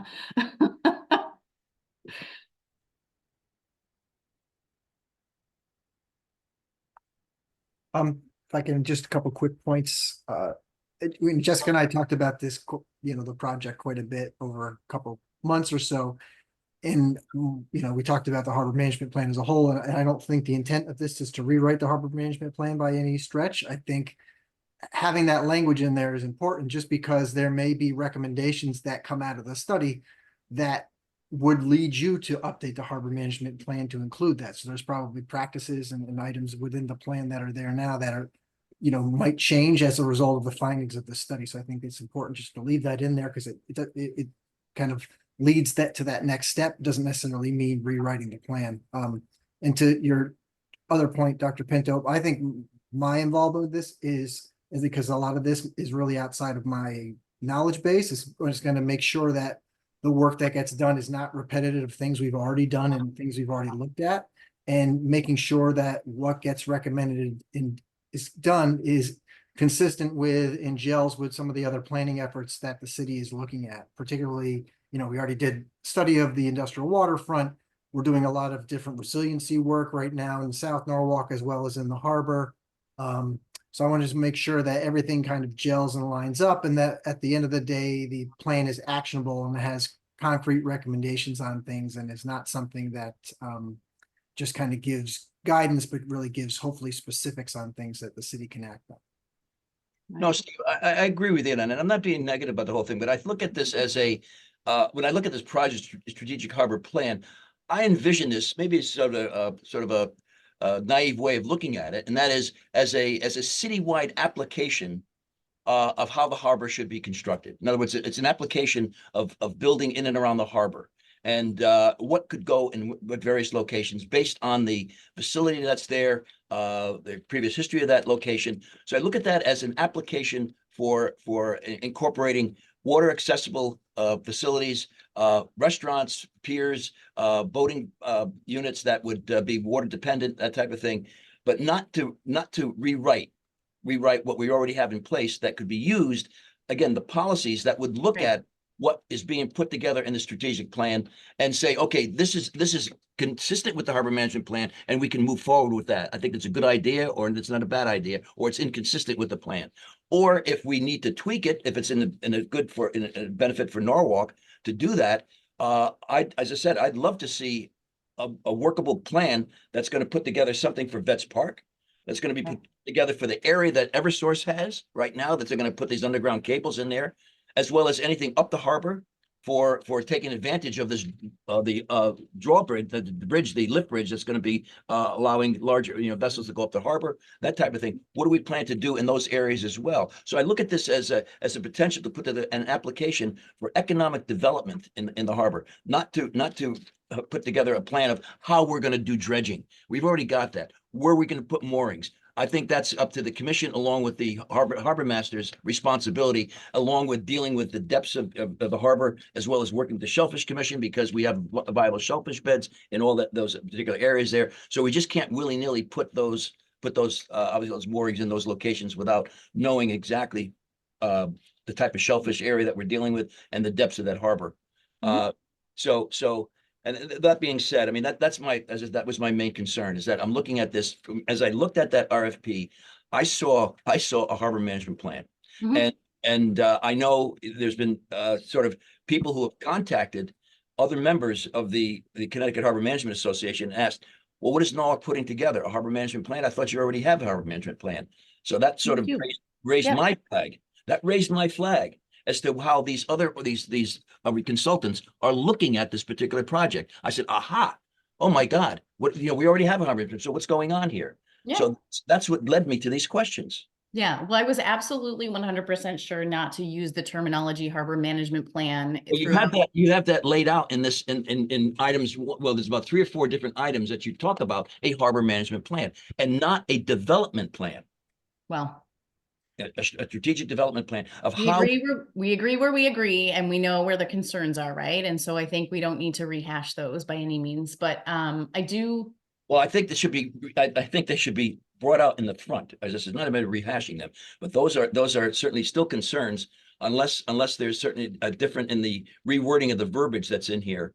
And that like I did say, right, the RFP scope is the RFP scope. That's not the scope of work that the consultant will be able to perform as part of the contract for $120,000, right? So part of the discussion today will help us be able to shape that scope and making sure, when I think of the harbor management plan, it's an operational policy document that allows you the ability to oversee the operations of the harbor and gives Bruce the tools that he needs as the harbor master in order to be able to roll out the vision in which you see for the operations of the harbor. Okay, that is the way in which I see a harbor management plan. It's the way in which I read the harbor management plan. The strategic plan is a very different document. It's not an operational policy document, okay? It will not be an operational policy document. May it say something like, the Harbor Commission has commented that they would like to charge for slips, and we noticed that it's not in the harbor management plan, and that's something that we would highly recommend. Okay, maybe that's a recommendation that comes out of the strategic plan in the sense of being able to help support revenue for the Harbor Management Committee and being able to do your work from an operational standpoint. But that will not go into rewriting the harbor management plan or being something that looks like the harbor management plan. So, in my mind, they're two very separate things. The harbor management plan is your operational policy document that allows you to oversee operations in a certain way and gives Bruce the guidance and the tools that he needs to be able to do his work in the harbor that you guys see fit, right? And so I don't know how to articulate that any clearer in the sense, but we'll continue to work with everybody, and Alan will be there with us when we do the interviews. We're obviously going to be doing the steering committee. I heard Chris say that he would like to be on, and also Steve. We'll work with Alan to be able to figure out how many seats that steering committee is and what that looks like, and we'll be able to come back. But even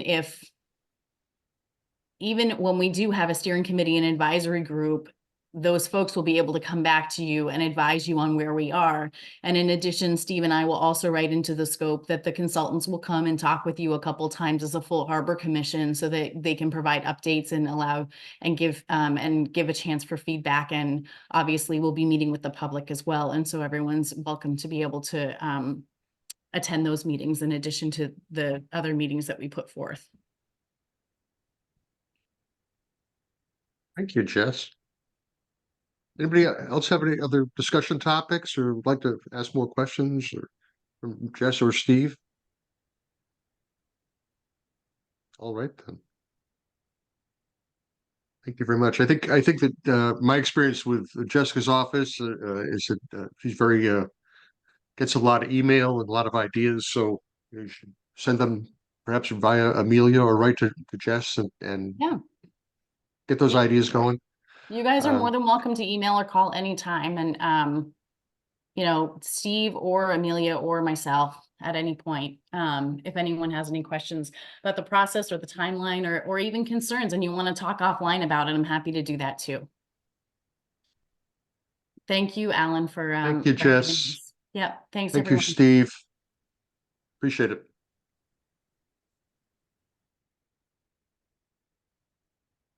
Now to the more mundane staff reports. Harbor Master Lavallo.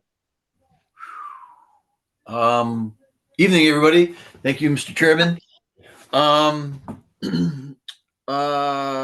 Moving forward pretty good. Online mooring is up and running. I spent several hours talking back and forth with people in Rhode Island, Florida, because we were having some glitches in our system, but that's running very smooth right now. We have we had 129 residential moorings last year, and that's where we are now with 2 new applications that I sent out that people were looking for moorings. And so far 20 people have paid. So all the renewals went out this month. I was pretty hot to trot to try to get those out by the end of this month. I thought that was important to do. And that's where we are. That's my report. Owen, Thanks, if you Bruce. have anything about what's going on, work of the harbor, I think Owens is pretty much the eyes and ears of that platform right now. If you have anything, Owen, if you're there.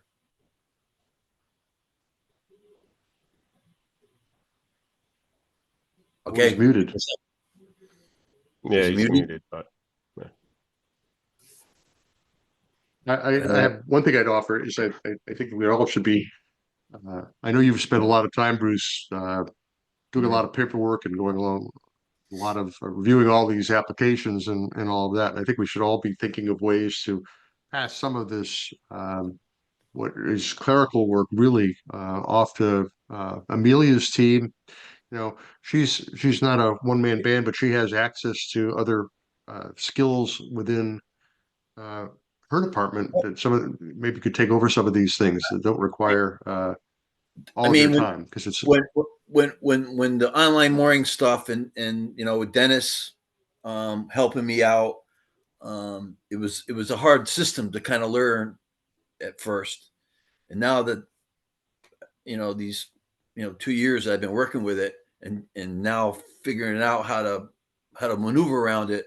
Like I said, it took me 6.5 hours, but I got all the applications out in one day.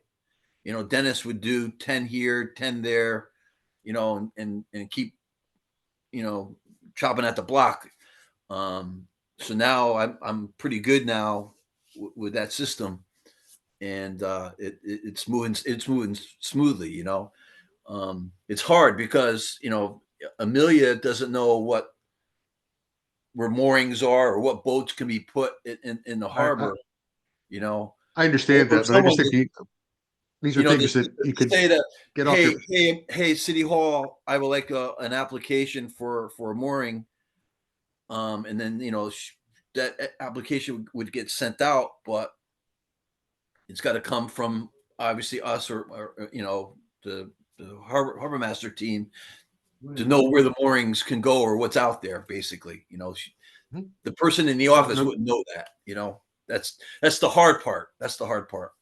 There's no question about that, but any place we can spin off some work to a place that has a lot of clerical people that are can be brought in to process things for us that way. I think we should take advantage of that and free up our own time. And they're very responsible people. They want to help, and if there's things that could be packaged so that it doesn't have to be one of us who's doing the work, I think we should try to move forward that. Thanks, Bruce. Just one other thing, Amelia, one question for Amelia. Anything about my email, my work email?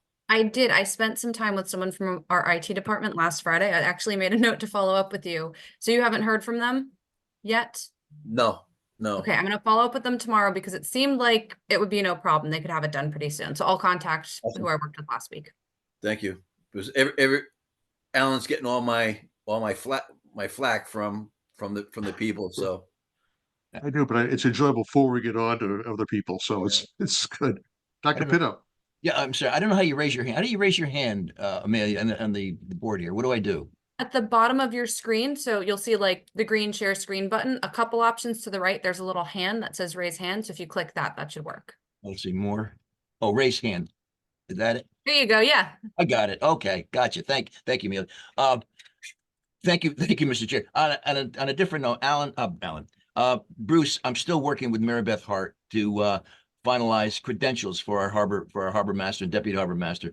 For some reason, and I think I know the reason, she's trying to avoid us. But I still want to let you know that we haven't forgotten.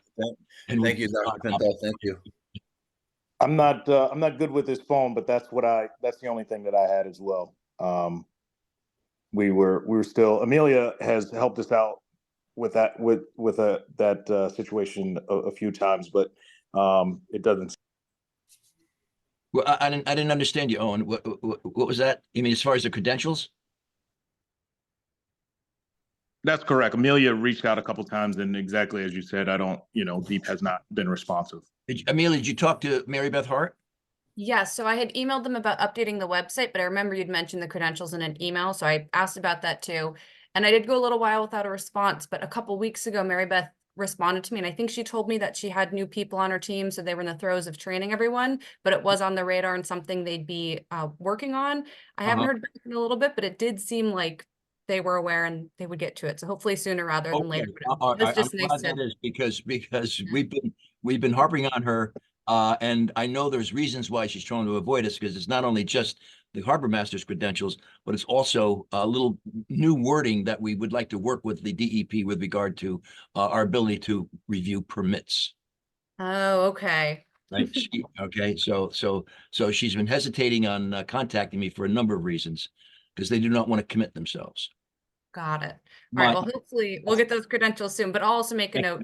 She was very pleasant over email, so I might bug her with another one. She certainly is. I have no problem with Mary Beth.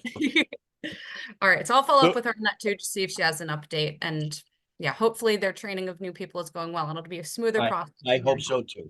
Yeah. Thank you.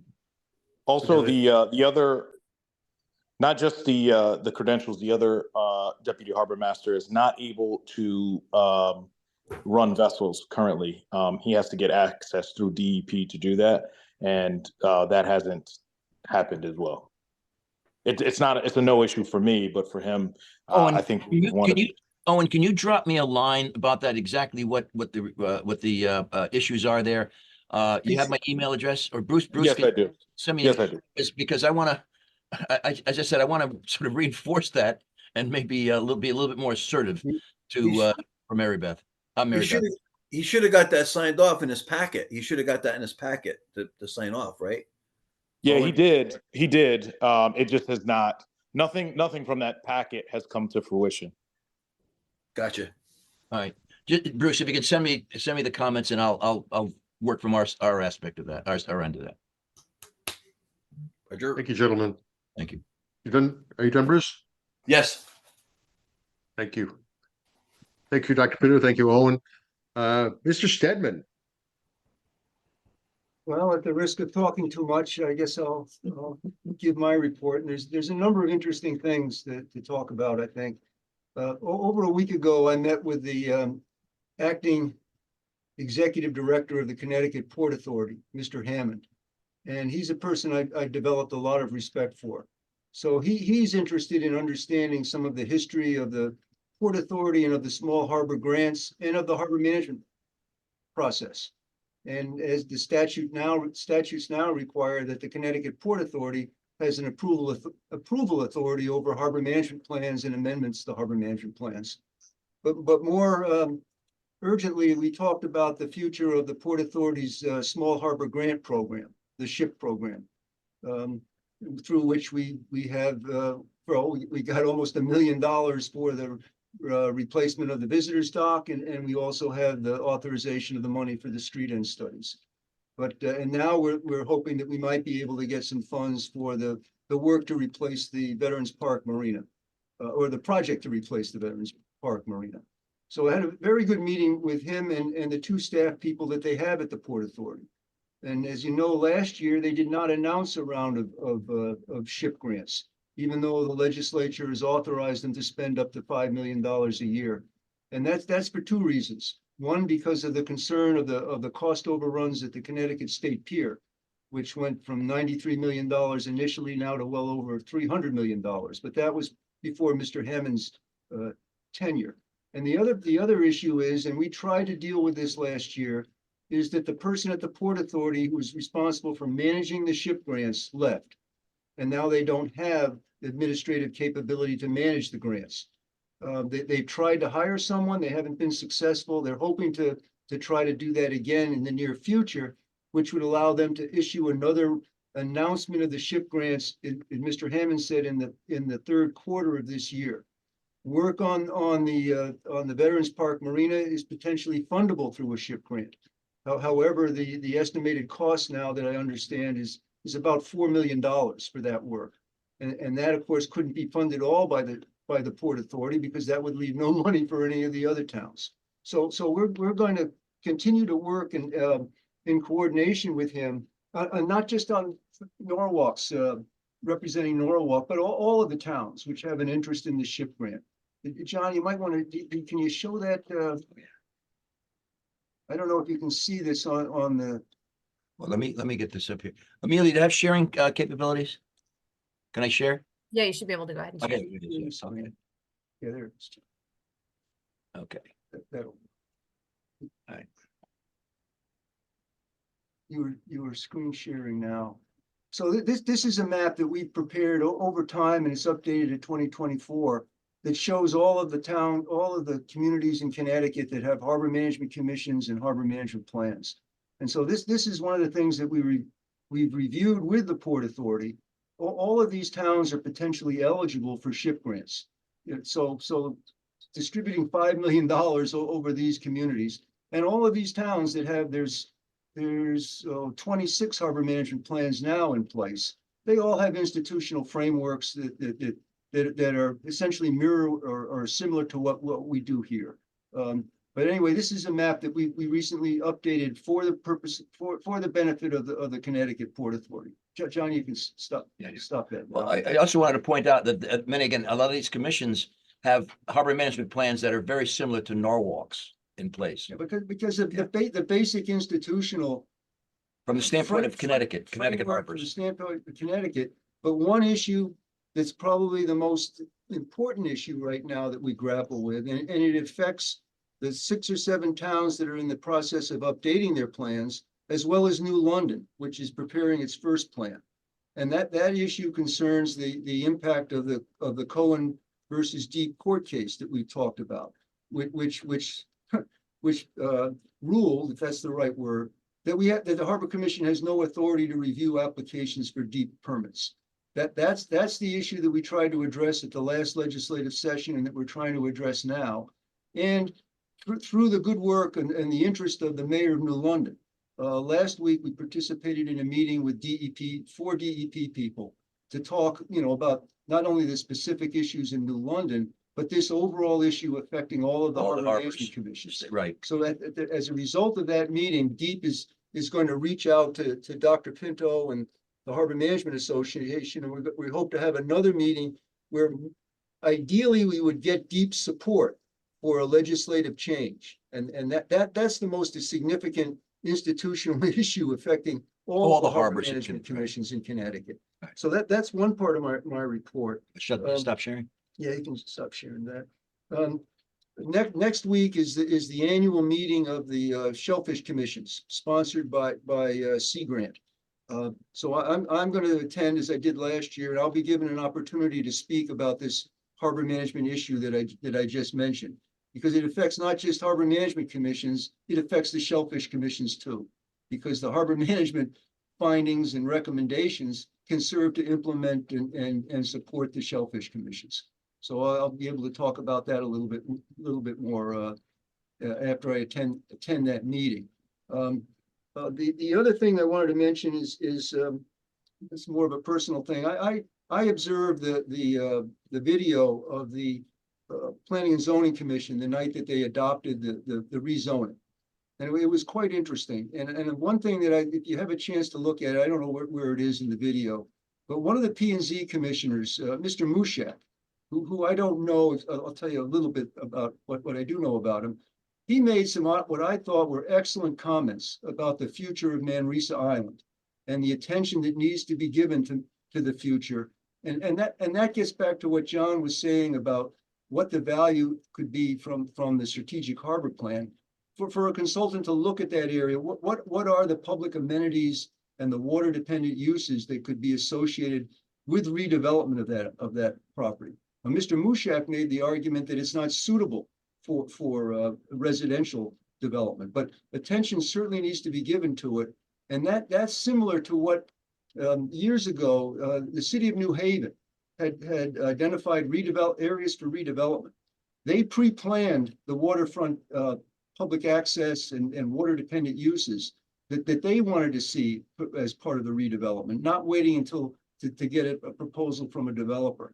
And my experience with Mr. Mushak was a number of years ago when the first chairman of the Harbor Commission, Jonathan Lovejoy, passed away. And we wrote a tribute to Jonathan it was published in the newspaper. And I remember a fellow named Mushak, the same person, writing a very, very thoughtful response and recognition of the work that Lovejoy did and the importance of people working on the commissions in Norwalk, for the purpose of the public interest. I don't know him other than that instance, and then what his comments on Manresa Island. The other thing, John, you might want to share this, and with the permission from the Harbor Master's office, just maybe one of those videos, John, you might want to share. Wait a minute. You gotta. Wait a minute. Oops, hold on. I don't know if I can do that. Well, maybe you can't do it. So John, maybe get out of it. Let me get You can't it. do it. But Wait, let me do this. Let me. we can hold off on that. We're making a presentation on this, but the unusually high astronomical tides of the last several weeks, as you know, created really significant flood conditions on Water Street that required emergency response. So through the Harbor Master's office and the fire department, we have some really striking videos of the responding and looking in abandoned cars on Water Street. Someone put a navigation buoy in the middle of the street. Really striking videos that demonstrate the importance of, I don't even know if you call it resiliency planning, because I don't know how you address that.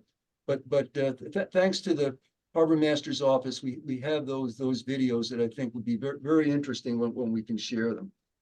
And then maybe one other thing I'll mention, and now I'm guilty of talking too much, I guess, but there's another court case pending affecting harbor management commissions.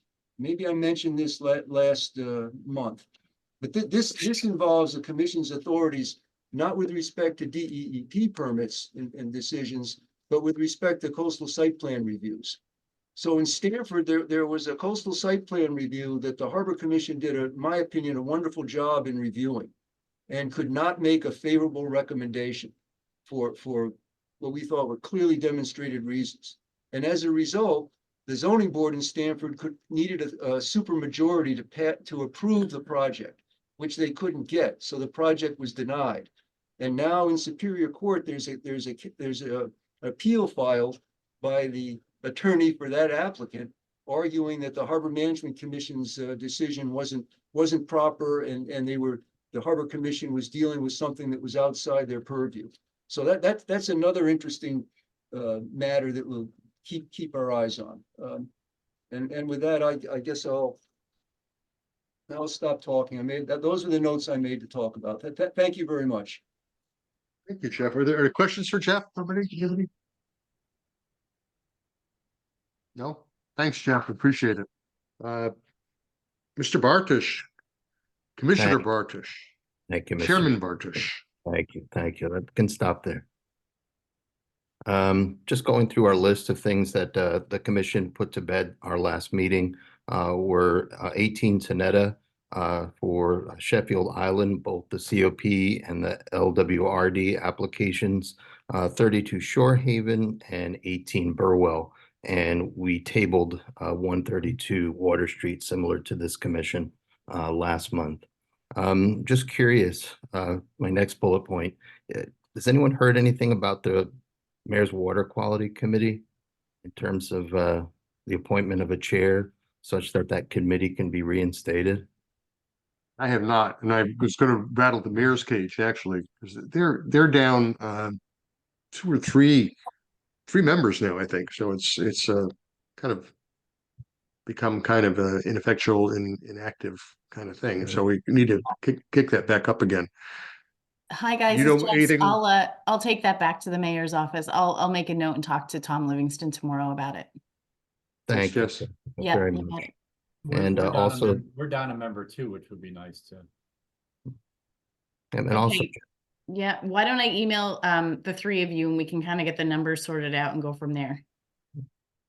And also, Jessica, thank you for allowing, if you will, a stakeholder for the steering committee from the Shellfish Commission. I will handle the comms, but that person may or may not be me, just on full disclosure. That's okay. We'll reach out to you first and foremost, and then we can figure it out from there. Yeah, Alan, I usually in the past, and I mean, usually in the past, the commission, you or the chair has made recommendations to the mayor's office. You know, it doesn't come from another department. I'm just wondering why, why we're delegating that type of responsibility. We're not. Oh, okay. Yeah, so if anybody has somebody, we can put them forward. We just That's correct. Yeah. And Right. So if you know somebody, everybody don't hold your breath.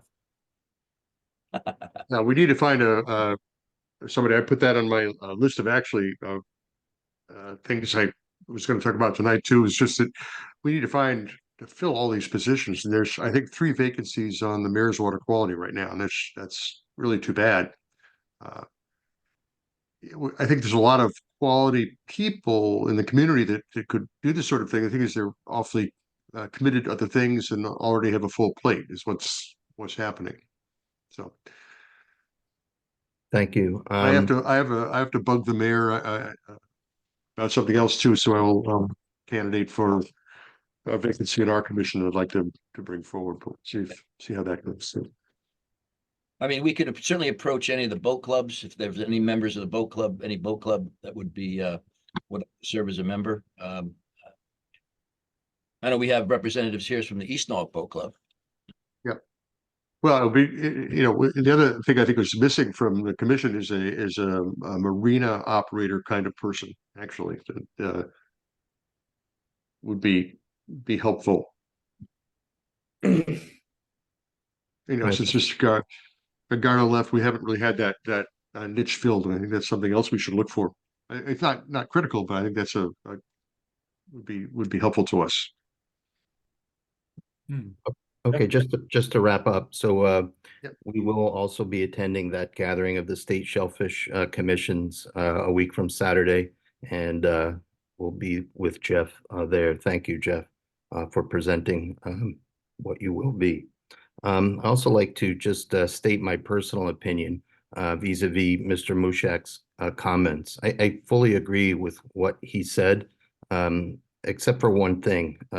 He stated that one goal might be to include Manresa Island as part of the National Wildlife Refuge in honor of Stuart B. McKinney.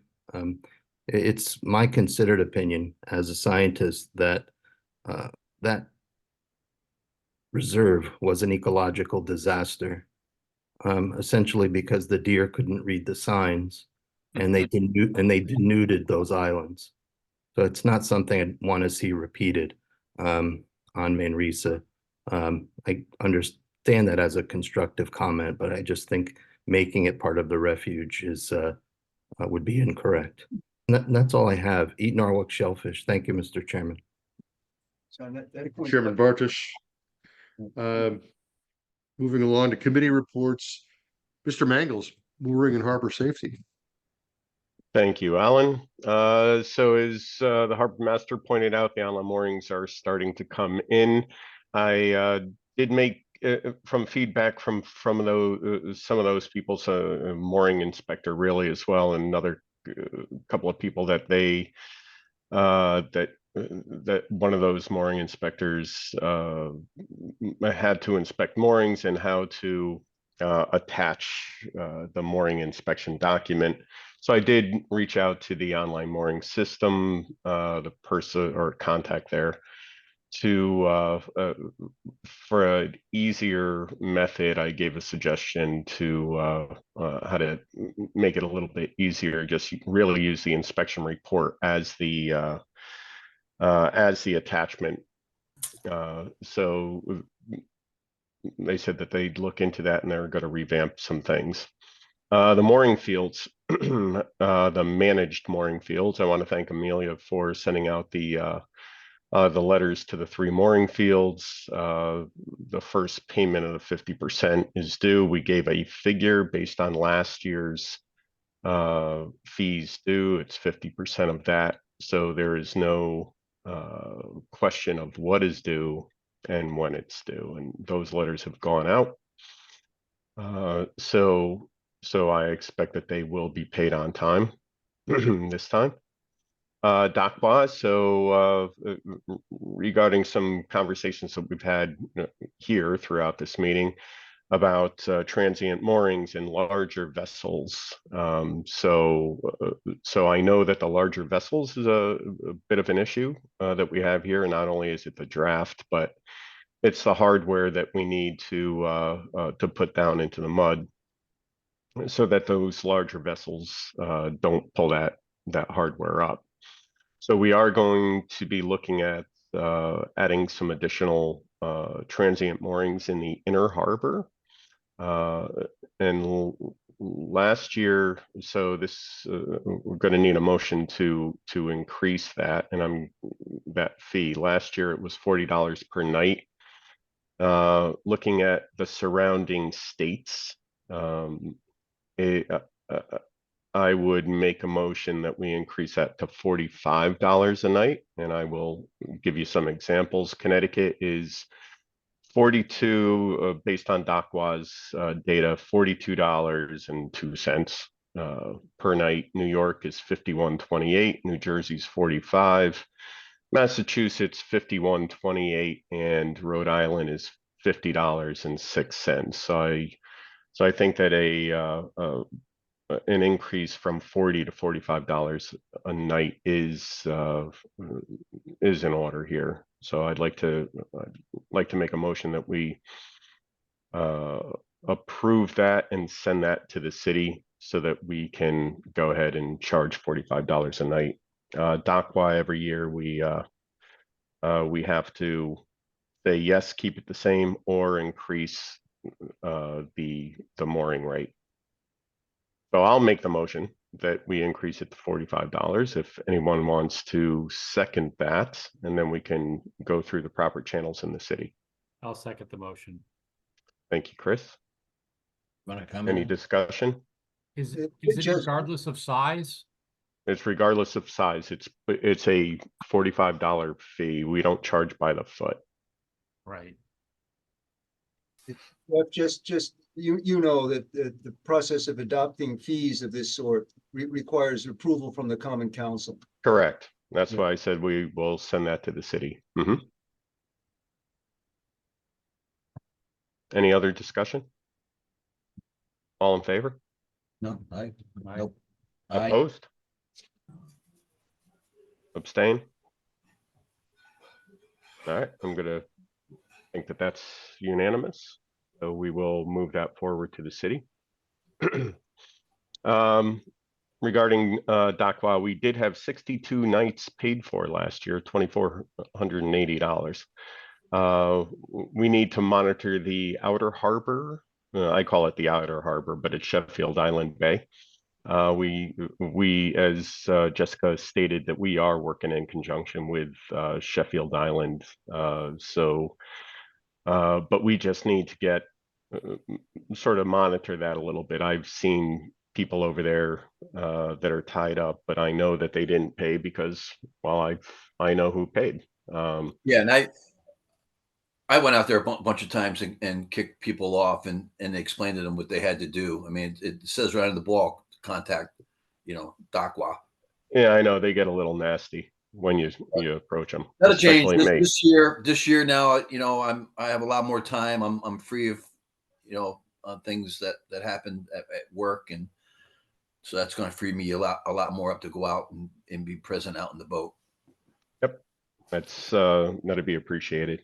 And if the Marine unit has a look, and I'm pretty sure that I have, well, I'll check, but people on the Marine unit, I'll make sure that the officers on the Marine unit, I'll make sure that they get notification of who's paid, who's not. We did have some training on a program called NearMap. NearMap is just like, well, similar to Google Earth. And that training took place, and we'll be using that. It's very useful to pinpoint where moorings are, to measure distances. It's a powerful tool that I am still wrapping my head around, but it was very good training that we had on that. So we can plan on going through past images and carry out chartings of moorings. I know that was that was something else that Jessica brought up about, where they are, where are the moorings, how to lay them out. Do we have a grid? Do we have a map? We don't really. So that is a project that I want to take on, where we can map the harbor with the moorings and label the moorings with the names so that we know what's going on. So that also enables us to position additional moorings and space them accordingly so that we can get those larger vessels in here with deeper drafts. It's nice to have a full transient mooring, all the transient moorings full. And I think the object here is to make Norwalk a destination on these trips. But with larger vessels come additional tackle, heavier tackle. So we want to make sure that we have that. I am going to propose next month that we replace all of the standard round buoys, if you will, with the can type of buoys, so that we can actually put those mooring lines on top. That makes it easier for vessels to go ahead and grab hold of those mooring lines. The last month's meeting, discussion was had about the Vets Park dock and dock project and where to tie up for for the mooring holders and their vessels to load and unload. So I did send some comments to to Mr. Stowers and to R&P with some ideas. And basically it was just to increase the width of the last dock on the south end, which would give a 8-foot width, and then have that as a tie-up, so you would only lose one slip. I'm just waiting on their response. I know that they're busy, and I'll follow up with them to see if we can have a discussion on that.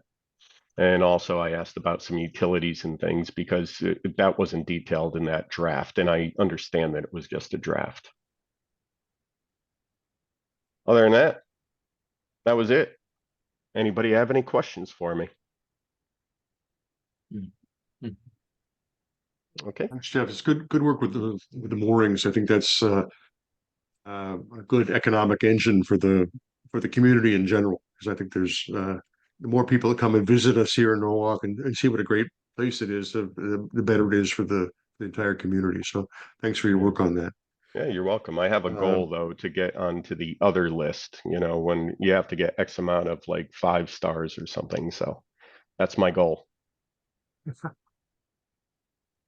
We all have goals. Yours is a good one. Yeah, yeah. Chris McDonald, Finance. Yes. Looks like Mr. Lavala's got his hand up, Alan. Oh, sorry.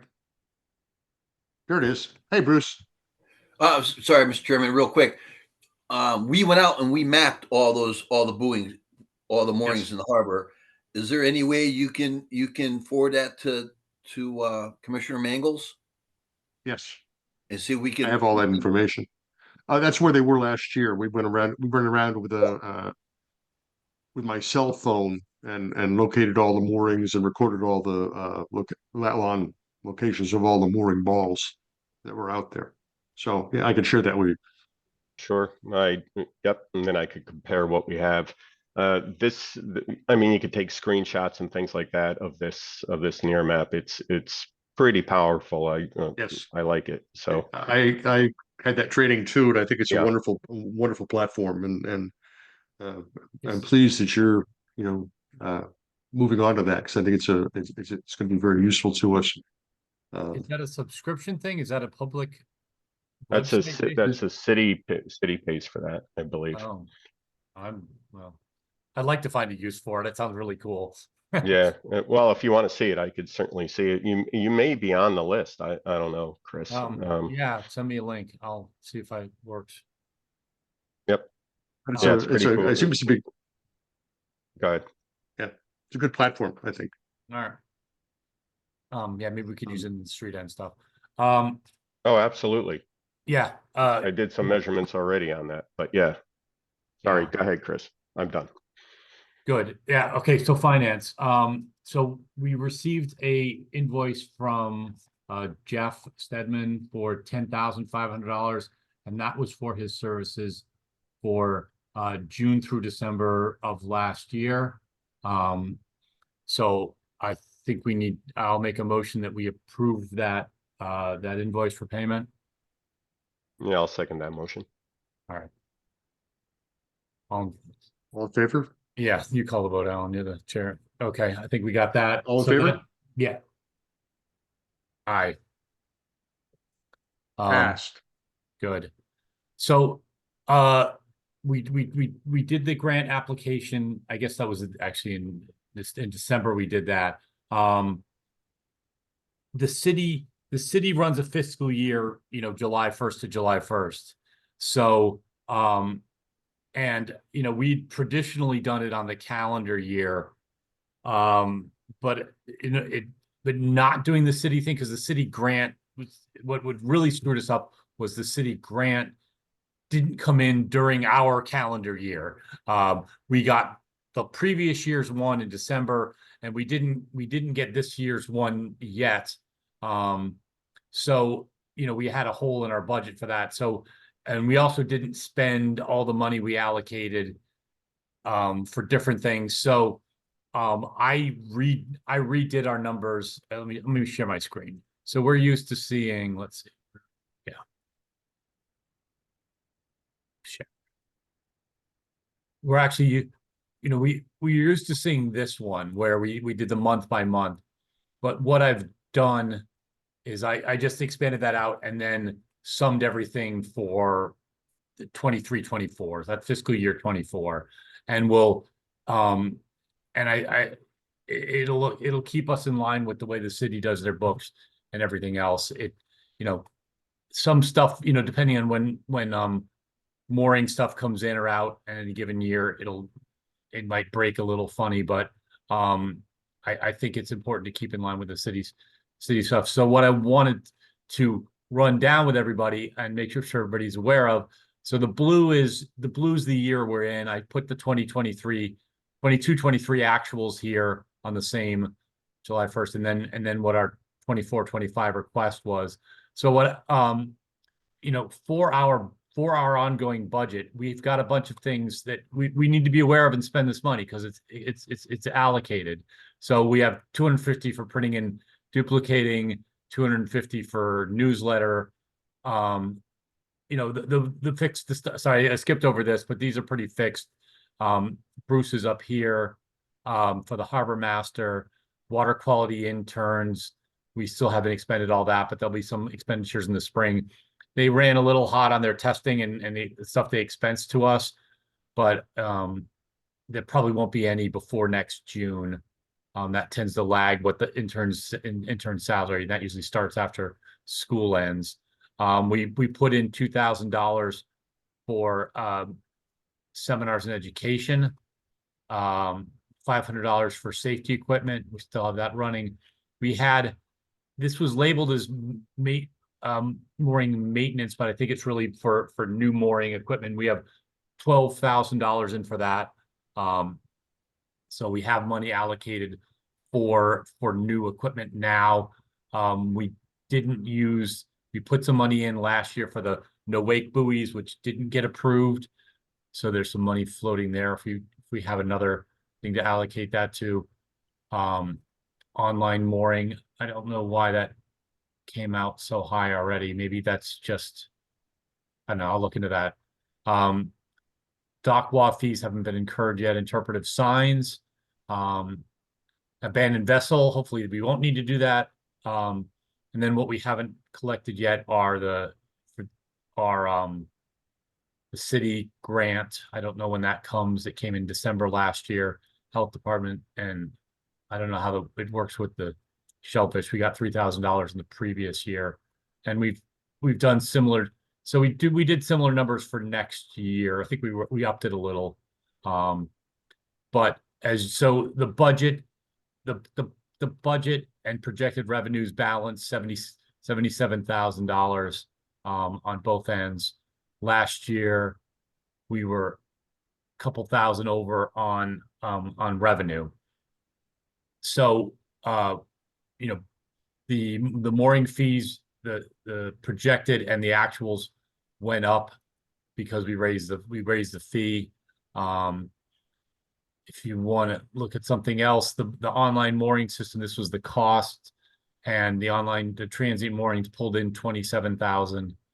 Like that's actually that comes off a dock wall. So we're actually, you know, we're close to breaking even. We're still doing capital investments on the moorings themselves, but you know, in terms of operating costs for the transients, we're already breaking even on that, and that'll only pick up steam as we get more equipment out there and you know, the word gets out that we're the place to be. So I think that's already paying for itself. So that's awesome.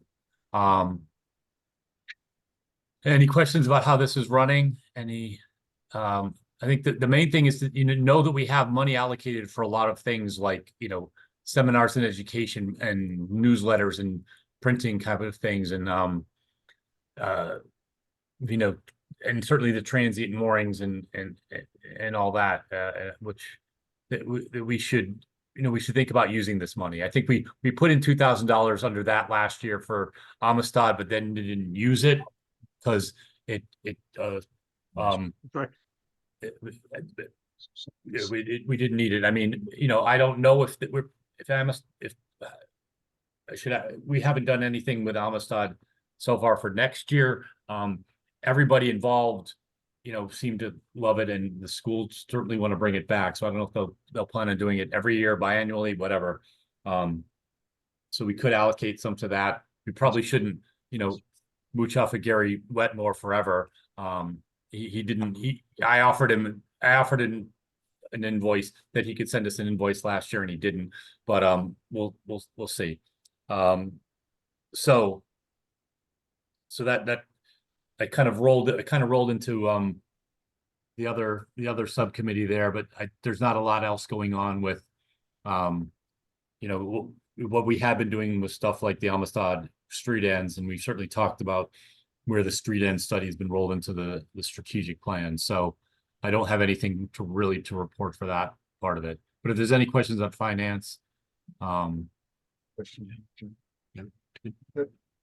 Yeah, Chris, Alan, I was wondering if I could be recognized? Yes. Yeah. I talked with Mike Matthews today about his vision for the Oyster Trail and what might be involved in developing that concept and the educational part of it. And we talked about developing some graphics, and of course we have to do this in consultation with the Shellfish Commission. But we talked about developing graphics that could be posted with a map of the harbor, and also when you would zoom in on certain parts of the harbor, you would be able to get the information on the history related to shell fishing in Norwalk Harbor. And we talked, for example, if you clicked on Veterans Park, and I bet many people who visit the park don't know that at one time that was a dump. And as a result of the dump, the shellfish grounds in the harbor were closed. And the shellfish industry, and I believe it was Captain Lovejoy, the grandfather of our friend that I mentioned earlier in the meeting, sued the city because of that. And as a result, the city built its wastewater treatment plant, and then over time, the Veterans Park was built into the public park that it is now. So we talked about being able to tell stories of such as that are related to the shellfish industry in a number of locations in Norwalk. So that there may be a need in the budget for some sort of reproduction and mapping assistance that would go into that effort. And I think we may talk. But anyway, I just thought I'd mention that, Chris, because there may be a need for some funds for that. Well, yeah, we could probably work that into seminars and education or printing and duplicating or whatever. I mean, he's not here, so but yeah, I mean, this is the kind of stuff that we need people to bring proposals forward. Yeah, he's stuck in the airport, or he was flying back. Everything was fogged in, so that's why he's not tonight. Alan, one more. I have a question, Chris, too. Yeah. I got an invitation today to a meeting, and I think it's in March, but it's a budget presentation or budget request meeting. I sent a note back and told the finance people that you were the main man on that for the Harbor Commission, so you should hear from them within a day. I'll forward you what I got, so that if I forget to follow up, you'll know who to call. Right. Jessica.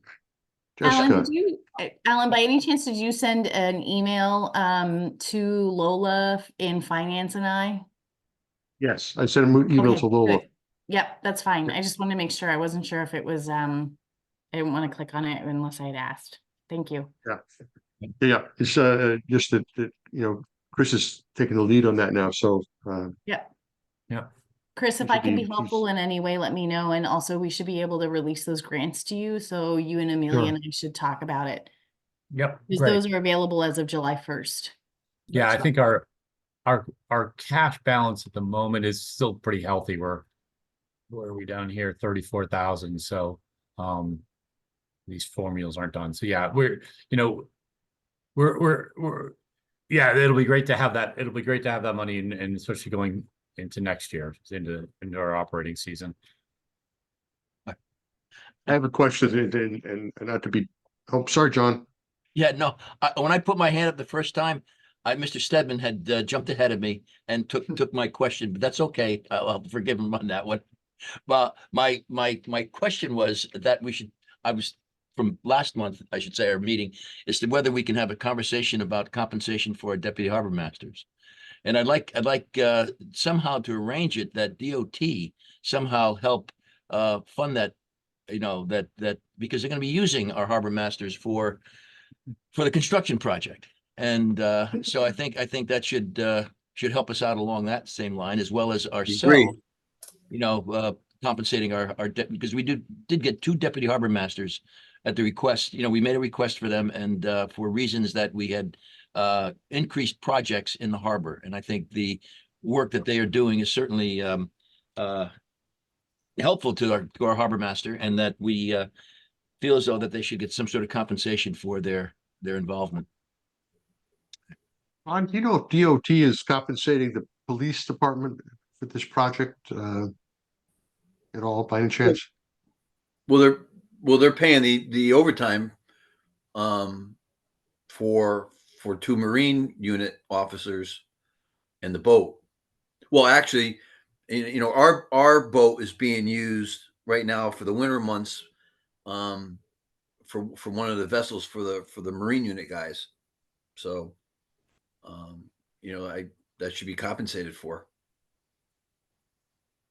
In my time, I got a call. Here's a perfect example. I got a call from the Buckingham 5, which is the tugboat that brings the barge up to Divine. They called me because they wanted to know about conditions of ice. So between Owen and I, we had to go down there and do a survey to see what the ice condition was for the harbor, because they didn't want to do any damage bringing the barge up to the docks and stuff. It's stuff like that. Where the boats It's a good question whether it's the city wants to just have us share our boat in kind with the police department, or if we should just set a rate for the hours used and keep track of it that way. I don't know what the best way to. That's another big conversation for the finance committee, Alan. I thought maybe they could. I know we'd have to go into maybe an executive session to discuss compensation for personnel that we have. I'm not sure how that works, but I think that's a conversation that we should begin to look at. I agree with you. Anything more for Chris on finance? I just want to interject that, yeah, the compensation for both deputy harbor masters and upping the stipend for the harbor master as well. So whatever means that we need to do to get that through, we need to do that. Make a recommendation for the finance committee. We can meet, offline for that. Okay. Not having a quorum.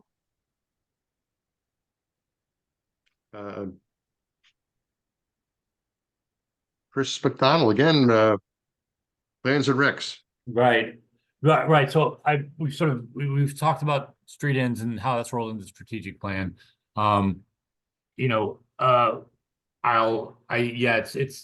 I should reach out just to see if the Amistad, if schools and all want to do the Amistad again, and I don't know if Jessica, if you've heard anything but that it went off so great last year, but then it kind of went dormant. I did receive it. So did you have have you heard anything about Amistad? No. No, Okay. I haven't heard a single thing. Nope, I haven't. No. Not at all. Yeah, I can reach out to the schools to see if they want to do it again, because they were the main sponsor. Anyways, I did receive it was an odd request, but I was contacted, and I thought it was going to be some kind of formal steering committee thing. It had to do with the Parks Department. But I guess they got, and I was the only one who called into it. but it was Bruce Stowers and a consultant of his. And I guess they got my name because I'm a mooring holder and a dinghy slip holder in the East.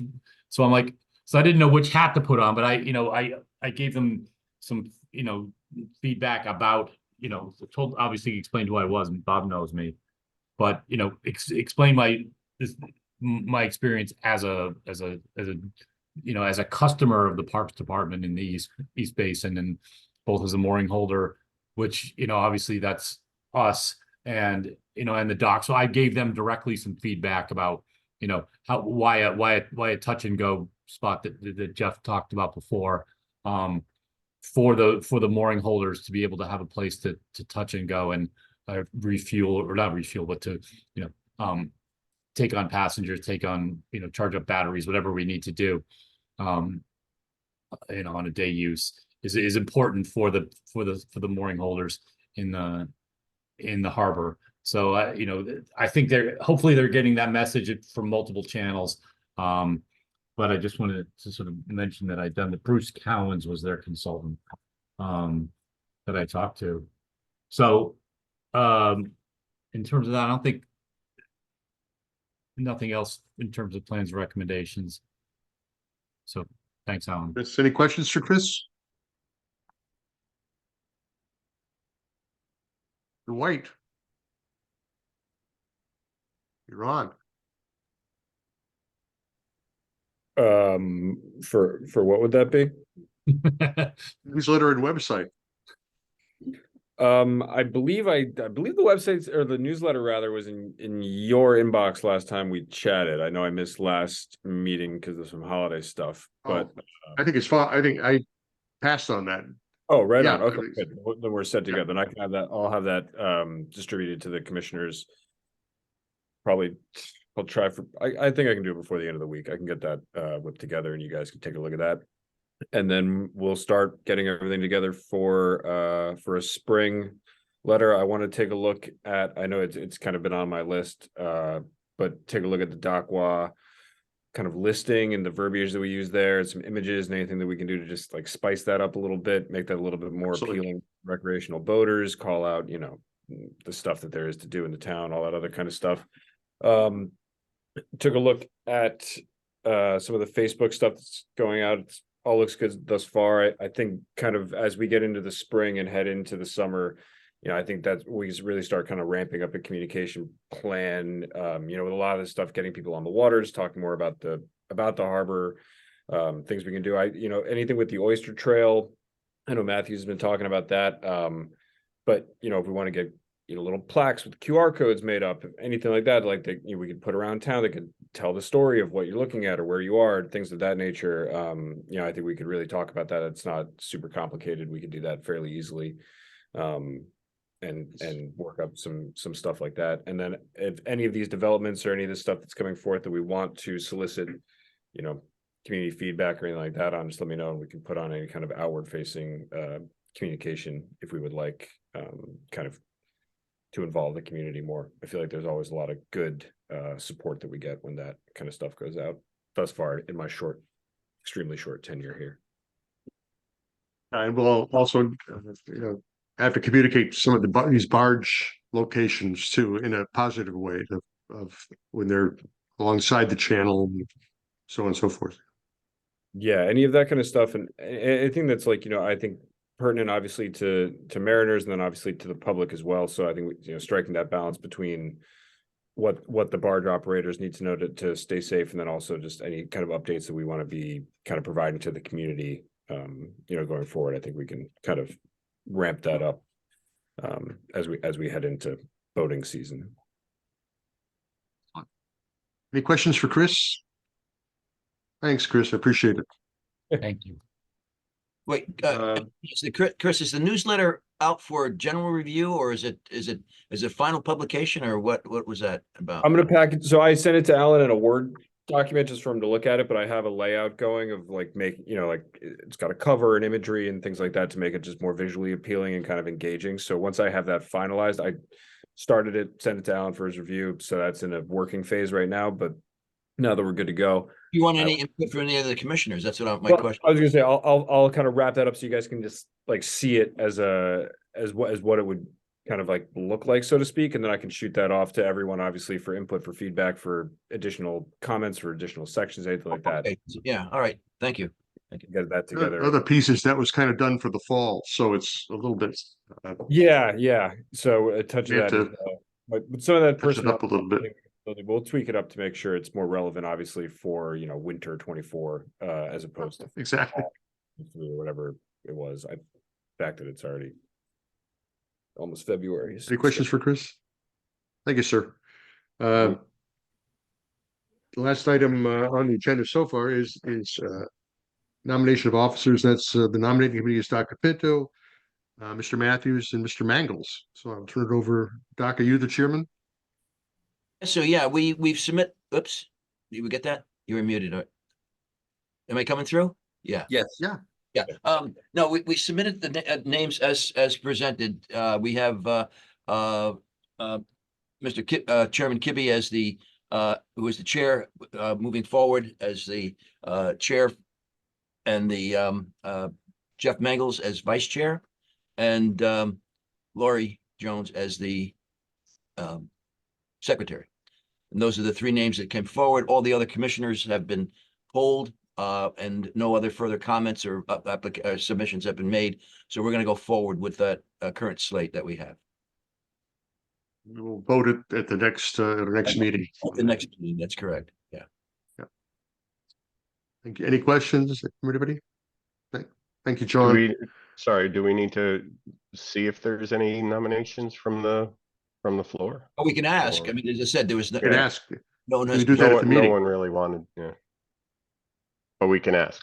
Well, we usually do. We usually present, and the tradition is Mm-hmm. we ask 3 times whether there's any further nominations from the floor, and not hearing after third response that we go ahead and vote.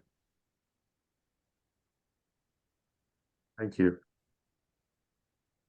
Last item is new business. Nobody? No takers? Excellent. Thank you for all your time, and all you do to contribute to this effort. Jess, thank you for coming and helping us out with all that. Is there a motion to adjourn? Motion to adjourn. Amelia. Is there a second? I'll second that. Any discussion? Motion's accepted and approved and voted on. Thank you all for coming. Really appreciate it.